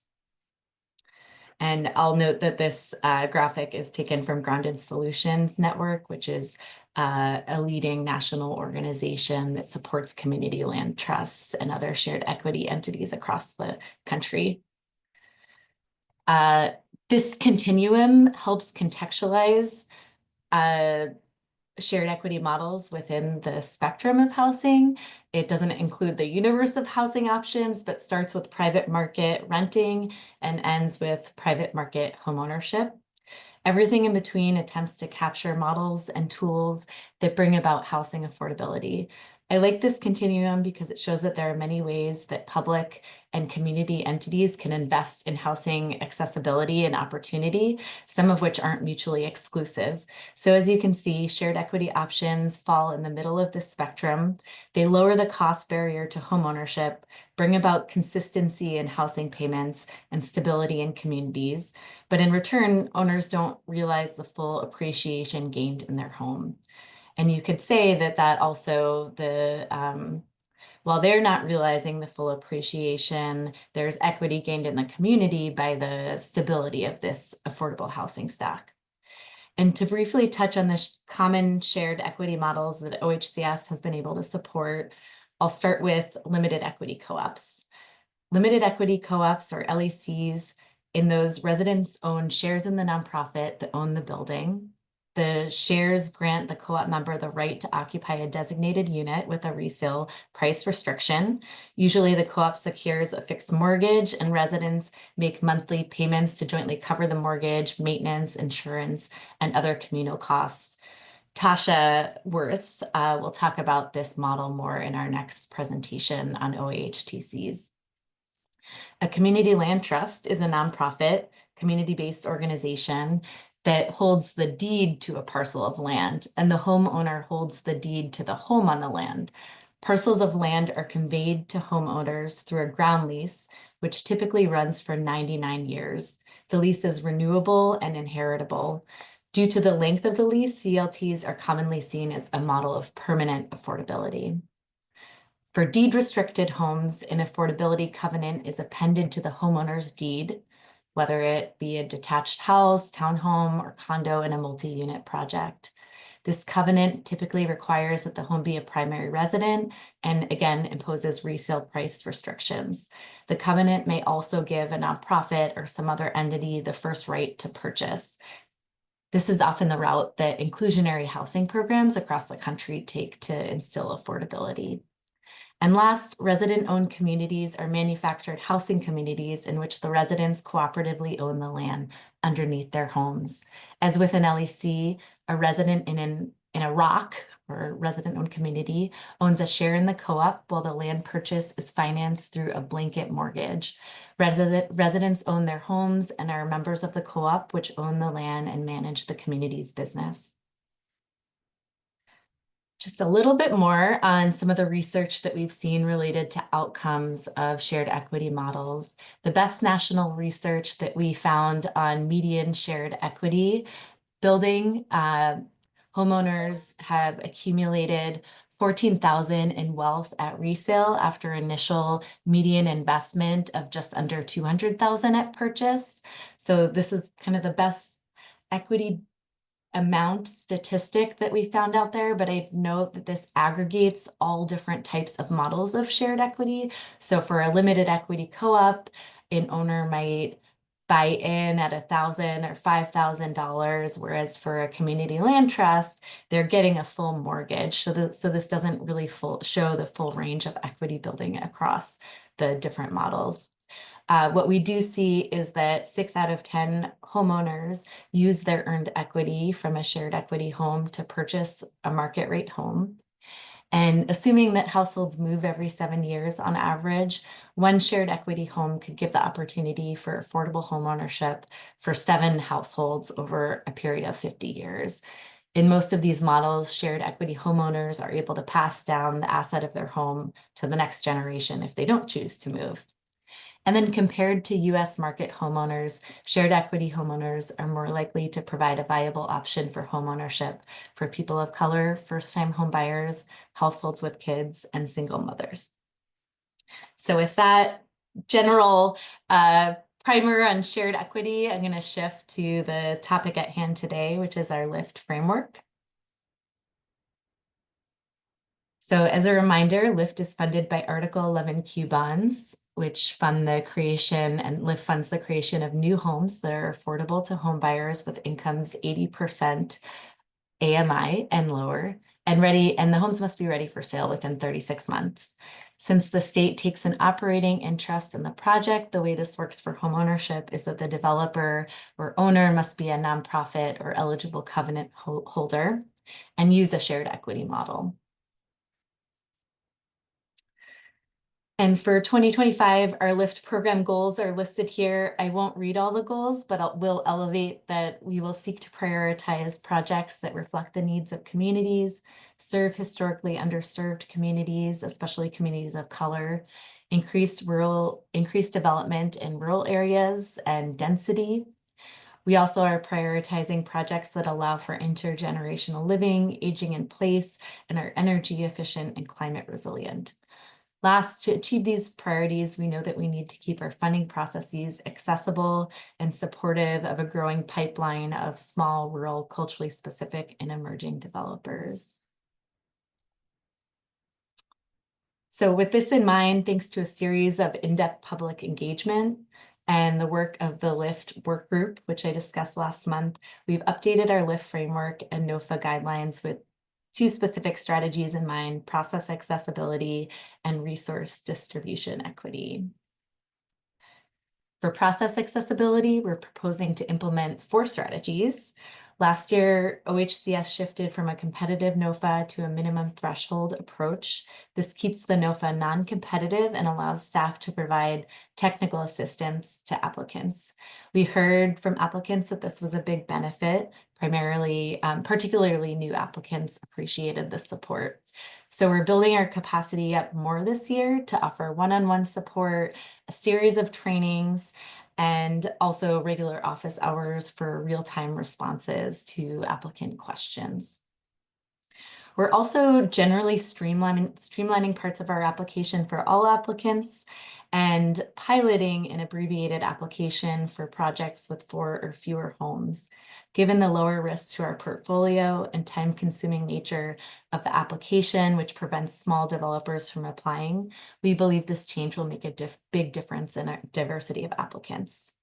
And as you'll hear about in our next presentation, OHCS is including the application for Oregon Affordable Housing Tax Credits within our NOFA so that eligible developers can apply for multiple resources at the same time.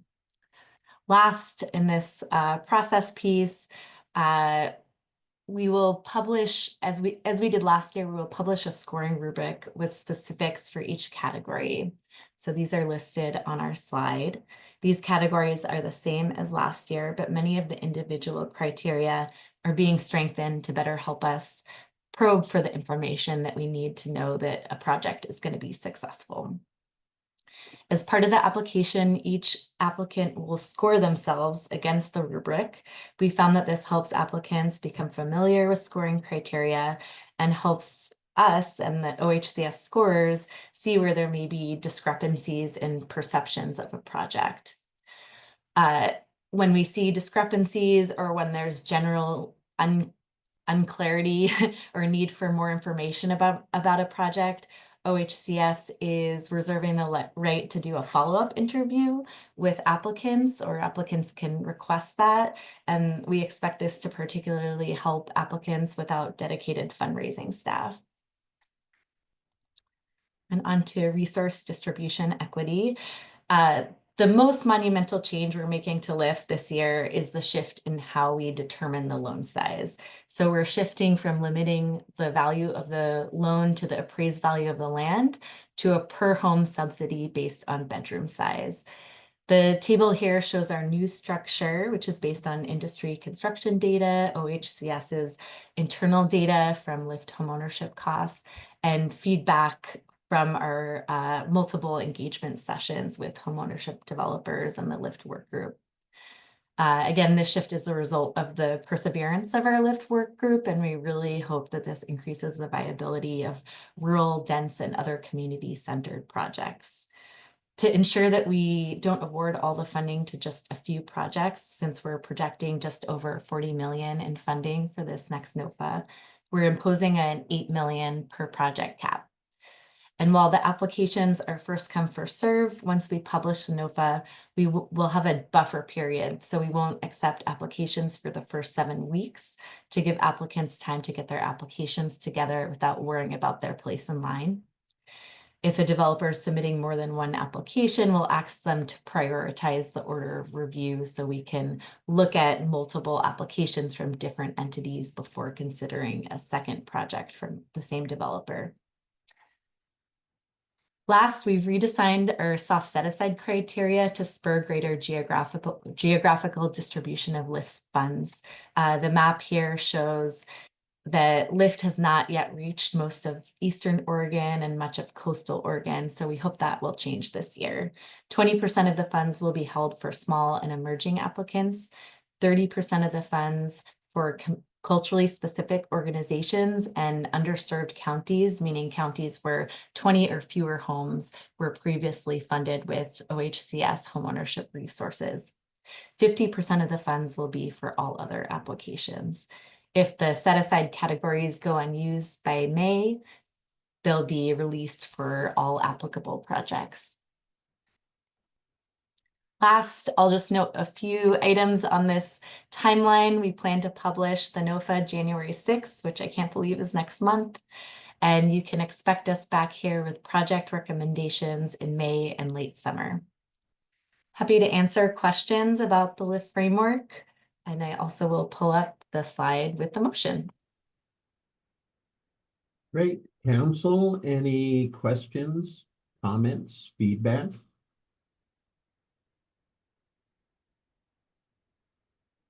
Any thoughts at all? Okay, Councilmember Willard. Thank you, Chair Hall. Talia, thank you so much for the information. And then also I'd like to show appreciation towards you giving us an example of what each individual, like what a LEC is, what the other units that you had also described.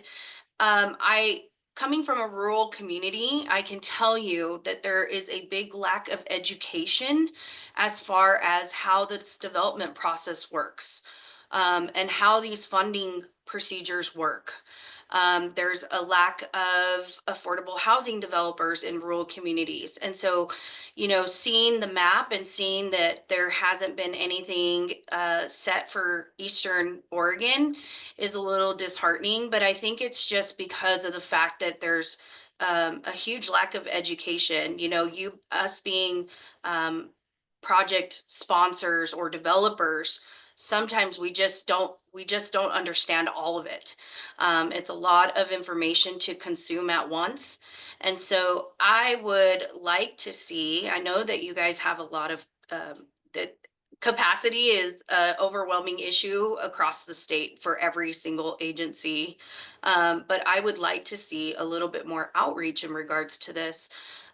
Just so that we can have more support to rural communities that are underserved, and they have more education as far as how this procedure works, what type of home ownership units these are, and how the offering is for these NOFAs that come out. That way we're a little bit more better equipped with information and knowledge to know how to actually exactly apply for these types of NOFAs that come out for home ownership. I think home ownership is great.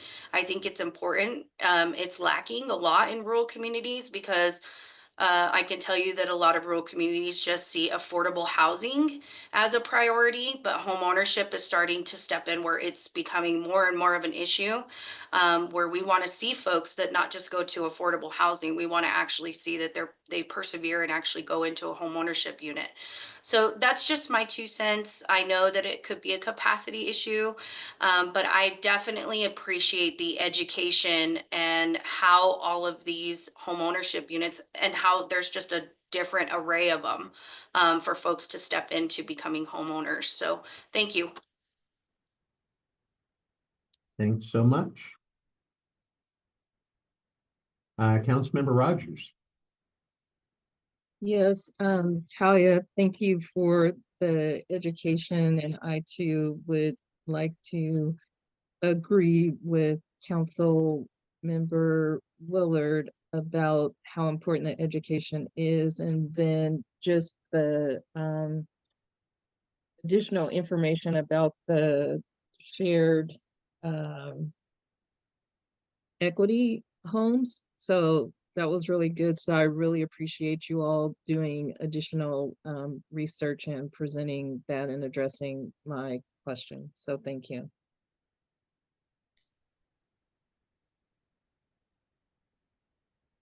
Okay. Councilmember Lee.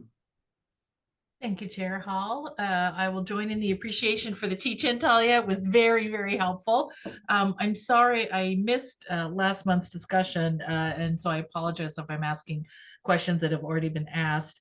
There was a slide that talked about the initial investment at a reduced price or with subsidized, and then the subsequent equity gained by the homeowner, even as we constrain the amount that people can do. And I'm still, you can just say, yes, it does pencil out to the advantage of the homeowner, even while we're constraining, but I'm still unclear about that.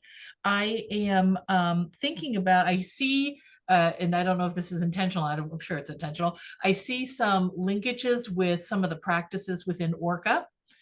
In terms of not competition, staging our applications. And I really appreciate that, because I want us to cross departmentally look at best practice.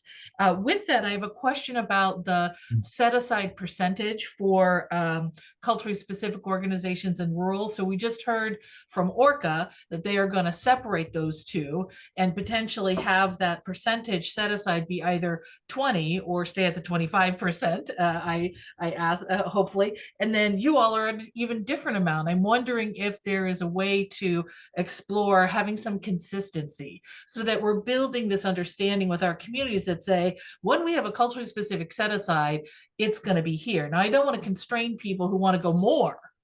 And I'm just sort of asking again about that consistency, specifically around the set aside for culturally specific organizations and rural organizations as we look at that. And then two more things. The third thing is equity and community engagement are two different things. And I note in your framework that they've been put together, and I would really suggest that we think about that differently.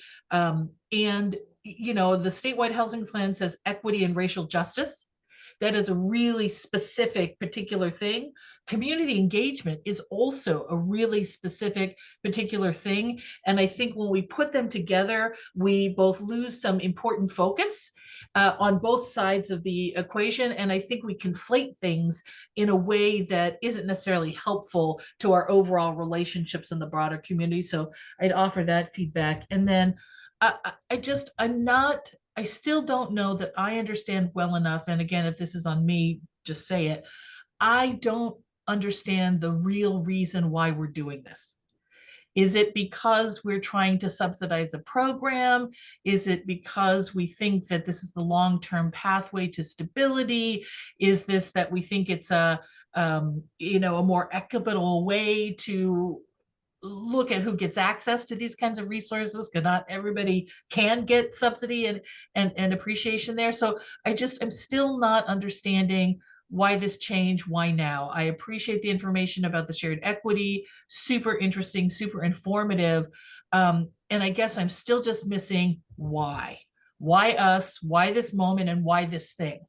And if that has already been answered, I will withdraw the question. Thank you. Chair Hall, if I may, and Talia, if you can give me some grace here, I appreciate all of the comment and feedback. This is great. Maybe I'll start with a clarifying follow-up for Councilmember Lee, and then I have a couple of follow-ups for Councilmember Willard. Councilmember Lee, is your question regarding why, in terms of changes to LIFT in its totality, why are we having conversations about LIFT? Okay. So maybe I'll just start from my seat, and then Talia, I'm happy to pass it to you for some details. And as always, I'll just be specific and blunt around it. Part of the work that we have been doing over the last couple of years with the agency, as I mentioned at the top, Councilmember Lee, there has been this concentrated focus and kind of pattern, and it's not a bad pattern, I just think it's an incomplete pattern, where we are oftentimes focusing on new programs, new money in order to facilitate a certain outcome. We need to do that. We need more of that. One of the other areas that I think we have underutilized is making existing things work better. implementing policy, and then not just leaving it to run its course for years and decades, but taking stock and evaluating it to see, particularly in this case with Lyft, since we have it for rental and for home ownership, where is it living up to our and community's expectations? Where is it falling short? And then recognizing how the world and the market and people's needs have evolved. Where does policy need to shift and evolve with it? As part of that, we have found and thus convened a number of our partners who do a really good job at keeping us honest, since they are the one on the implementing side of decisions that we make and programs that we are entrusted with, to take stock of an assessment of where is it working well and where is it falling flat. And in the course of those conversations, we had received feedback over the years, but there had been this emerging sort of bubbling up around the agency has an expressed focus of advancing progress in rural communities, making sure that folks of color and underserved communities are concretely able to participate in the progress, and that we can see that in the numbers and experience. Lyft wasn't doing enough of that. It was working well in some cases and for certain projects, and in certain areas, it just wasn't. So we convened through Director Giscombe, and the team had pulled folks together, including Department of Justice, frankly, to lay it all out and to hash it all out, to see what are the main priorities. And that has helped inform what is in front of you all today, that we've brought in different iterations to say, these are the things that aren't working. These are the initial steps that we believe we need to take, informed by the experts doing the work. And now, council, what are your thoughts? What are your feedback? What are the areas of vulnerabilities that maybe we are missing in this, in order to make this tool that is relied upon live up to its full potential and promise, to which it is not fully. Again, it's no one's fault. I'm just acknowledging what it is. It isn't fully living up to that. Talia, Director Giscombe, what did I get wrong in that, and what maybe would be additionally helpful? That was a great explanation. I'll just add the biggest problem we were seeking to solve for was that the way that the Lyft formulated loan amount was really disincentivizing rural communities, rural projects, and then also dense projects. So in rural communities, land appraise is really low, so it wasn't even worth applicants coming from rural communities to apply. We had a whole list of rural applicants that would apply if our formula was changed.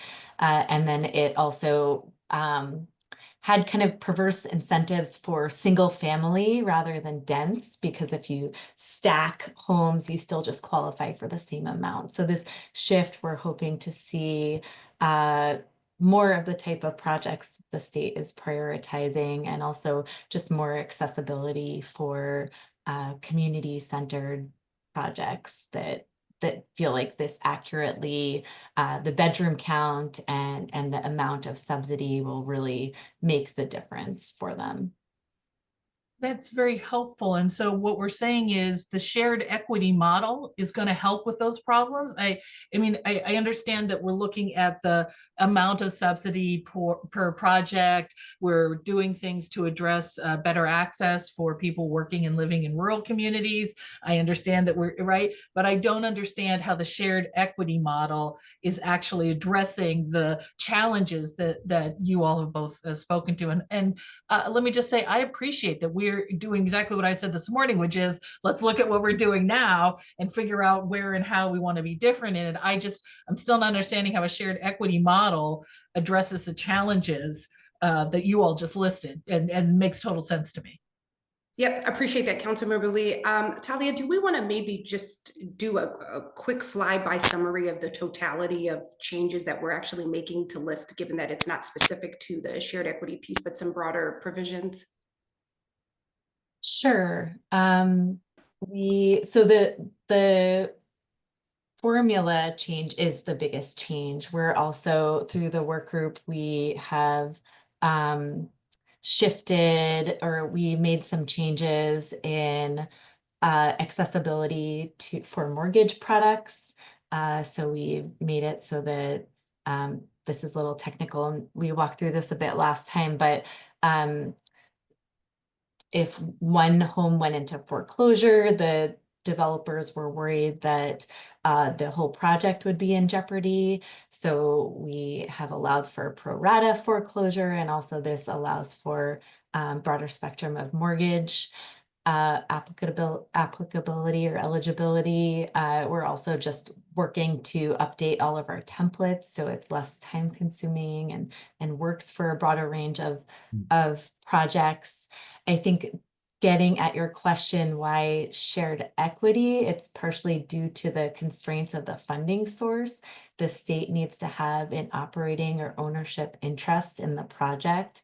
And this is the way that we've determined it works for home ownership. So while it comes with the trade-off of not having just full access to the total appreciation of the home, it also is securing the state's investment in long-term affordability of a project. This might be a little bit off, like veering a little bit far, but I do have an example that I could show you of how one investment compares to, say, down payment assistance in the free market for home ownership, if that's helpful now, or we could send it to you afterwards. But does that help answer your question? Or I can skip ahead. Yeah, yes and no. And I think this is probably, a question for my sibling council members. I think you have been very clear about the changes to the LIFT administration and all of that, and makes total sense. I'm just still not understanding how the shared equity model addresses anything other than the state interest in it, which we had some kind of fix before we're contemplating this. And I wonder what people in the community say if you say, look, we were offering this and now we're going to offer that, what people would say, and different from developers and community organizations, right? Because in this case, we're actually talking to people who are going to be future homeowners with us, right? So there's just something that I'm not understanding about this shared equity, and it's almost a values conversation, right? On one hand, the collectivity and the paying it forward speaks very deeply to me. And I think many would say, yes, I'm a part of a community, and part of my responsibility in the community is share what I have been given with others, right? I love those values. On the other hand, you have people who have been historically and currently disadvantaged from access to the resources and the advantages of this economy and society, saying you're constraining how, I scrimped, I saved, I, helped build my building, and now I'm being told that I can't reap the full benefit of what I potentially could reap. That also is meaningful to me, and trying to hear that and understand it. So it's almost really a values conversation, less than, are you making the case for this, that, and the other thing? I think you've made the case. It's thoughtful. You've addressed, sort of the things that are there. It's this one thing about the shared equity that I'm still, sort of wrestling with in my own mind. Thanks, Talia. Yeah, I'll just say briefly, we do have, in our agency request budget, we had an investment in our homeownership development incubator program, which is kind of the answer to the supporting other types of models, because LIFT historically and still cannot support beyond shared equity models. So at OHCS, we realized this is a big gap and that shared equity is not for everybody. We've heard from our partners when we started the HDIP program, developers had the option to choose to apply for LIFT or HDIP, and we learned a lot about the reasoning of why they were applying for one or the other. And some did really in-depth community research, which we can bring back to this meeting or send on to the council, with community members who said, no, generational wealth has been stripped from us and we don't like this model. And then we've also seen from our community land trust partners that they are the the share of their households are primarily communities of color, and people love this model because it fosters more community and they get to be part of the governance. And so it is really mixed community by community. And like you said, there's not one fit for everybody. So this isn't the one mechanism that we want to put all our eggs in the basket for, but it is, we do have LIFT as a consistent funding source. And so we want it to work really well for those shared equity models and have a diversity of shared equity models coming in.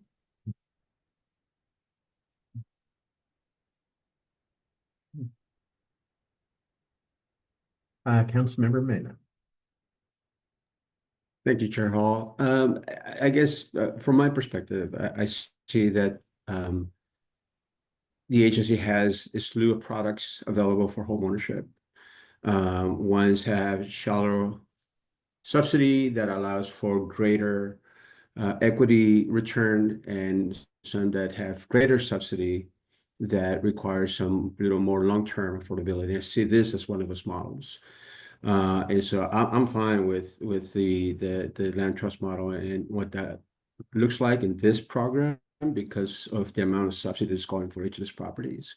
And so I'm good with that.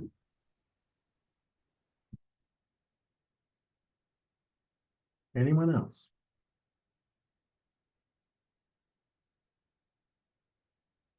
All right, are we ready for a motion and vote?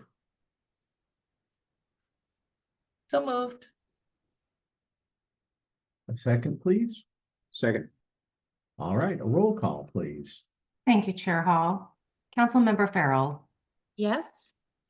Chair Hall, Yes. Councilmember Lee, Yes.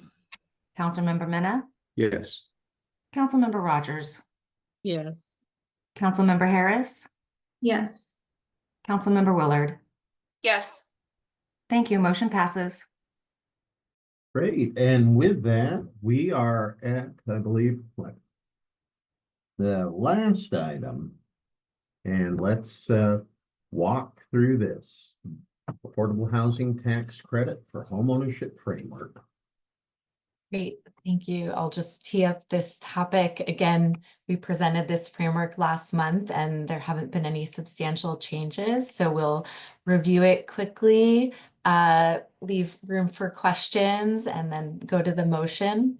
Before Tasha goes into depth on this framework, I'll note that the launch of the Oregon Affordable House Tax Credit expansion for homeownership will mark the first time that the homeownership division is layering tax credits onto homeownership projects. So this is very exciting for us to have that diversity of funding sources.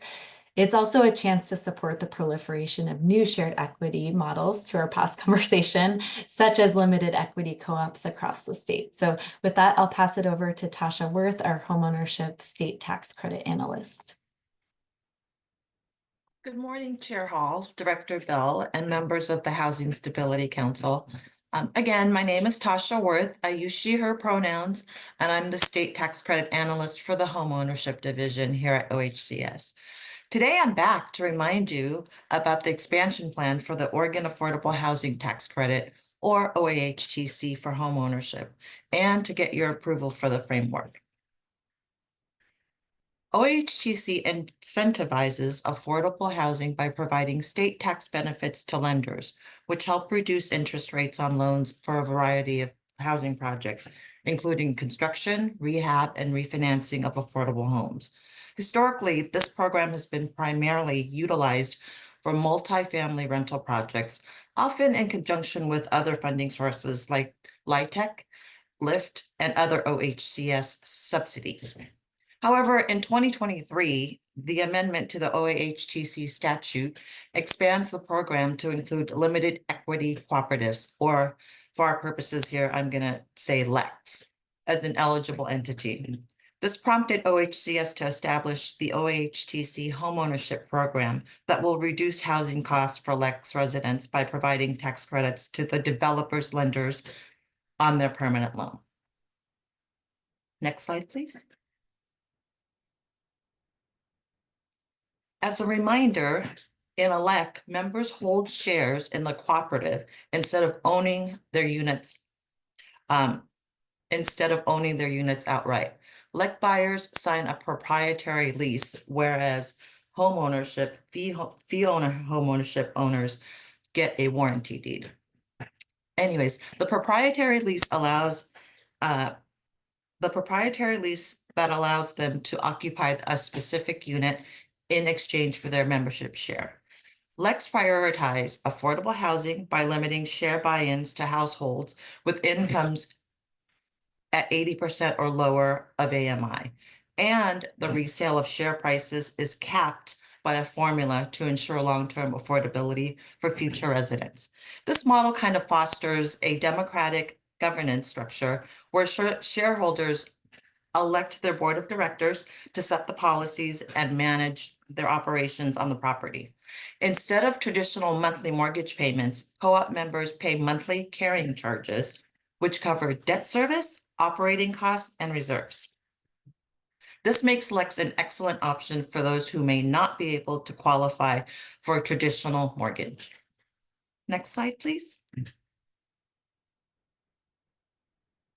Similar to traditional homeownership, LEC shares can be passed down to the heirs of the shareholders as long as the right documents are in place, like a will, a trust, or a probate order. When a LEC shareholder decides to sell their home, there are 3 common formulas used to set the resale price. One, I won't go into them in detail, but they include fixed rate formula, index-based formula, and the appraisal-based formula. While LECs restrict equity building compared to fee simple homeownership, they do provide stability in housing costs and help build strong sense of community compared to renting. Next slide, please. This diagram, provided by a local LEC developer, Square One Villages, illustrates their approach of pairing community land trust and LECs. Future residents buy a membership to the LEC, which owns the home.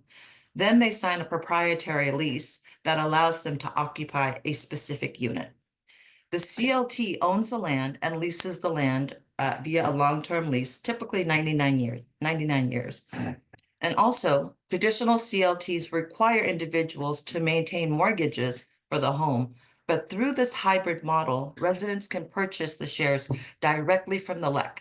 And the reason why the LEC can offer direct purchases of the shares is because they secure one blanket mortgage or permanent loan that is collectively paid by the LEC members or residents. Next slide, please. So in Oregon, the concept of LECs was championed by Square One Villages, which is a nonprofit dedicated to innovative housing solutions. The recent project, Peace Village, as you see here in Eugene, is a 70-unit LEC that serves individuals earning 60% of area median income. Residents were able to move into the homes with a purchase share price of $5,000 and pay monthly carrying charges to the tune of $450 to $750 per month, depending on the unit size. The monthly carrying charges includes the unit's portion of the mortgage payment, all utilities, operating costs, and replacement reserves.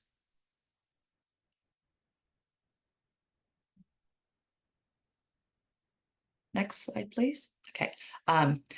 Now that you have some background on LECs, I'll discuss how OHCS will administer the OAHTC homeownership program.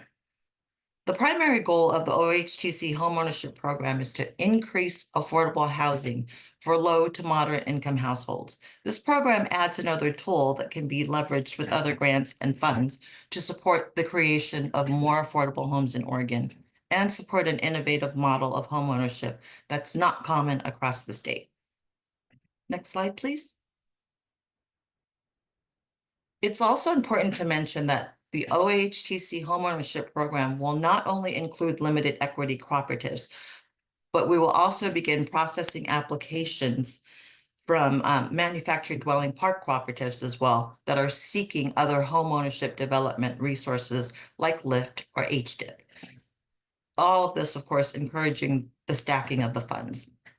Lastly, We will also support projects involving existing housing that want to transition to homeownership. Next slide, please.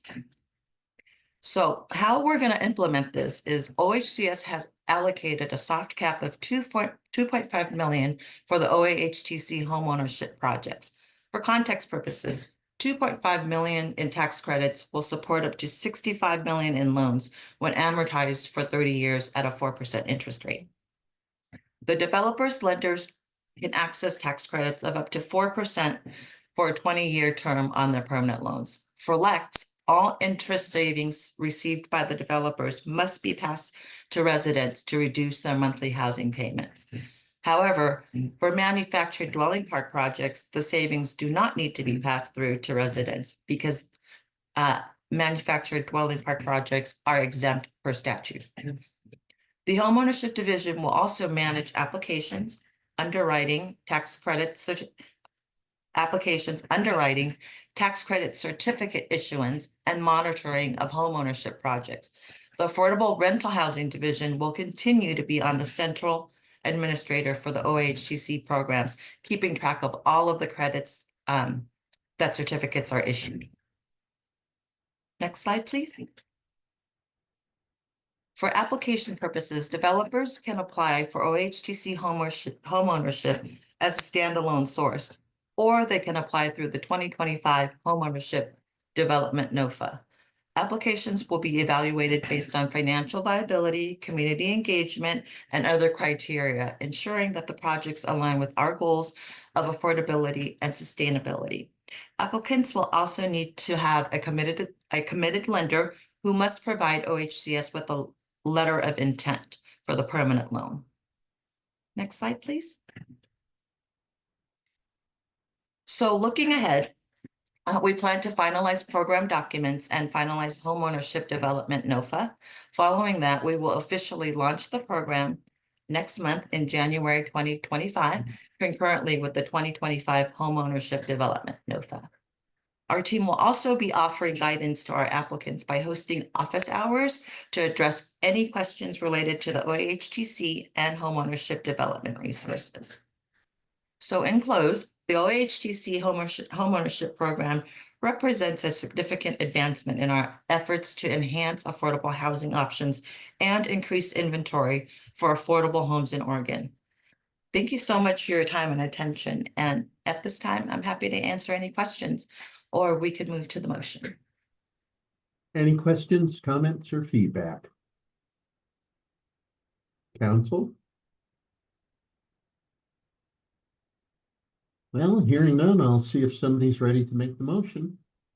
So moved. A second, please. Okay, we've got a motion and a second. Now could we have the roll call, please? Thank you, Chair Hall. Who made the second, just for the record? My screen glitched for a second. Is that you, Councilmember Rogers? Thank you. Councilmember Farrell, Yes. Chair Hall, Yes. Councilmember Lee, Yes. Councilmember Mena. Oh, he must have had to go. Okay. Councilmember Harris Yes. and Councilmember Willard. Yes. Thank you. Motion passes. All right, then. Thanks, everybody. This brings us to the close of our scheduled agenda for today. So unless there's any other business for the good of the order, I'm not hearing or seeing any signs of it, we will wrap up today's meeting and the council's work for 2024 and look forward to seeing you all bright and fresh in the new year. Thanks.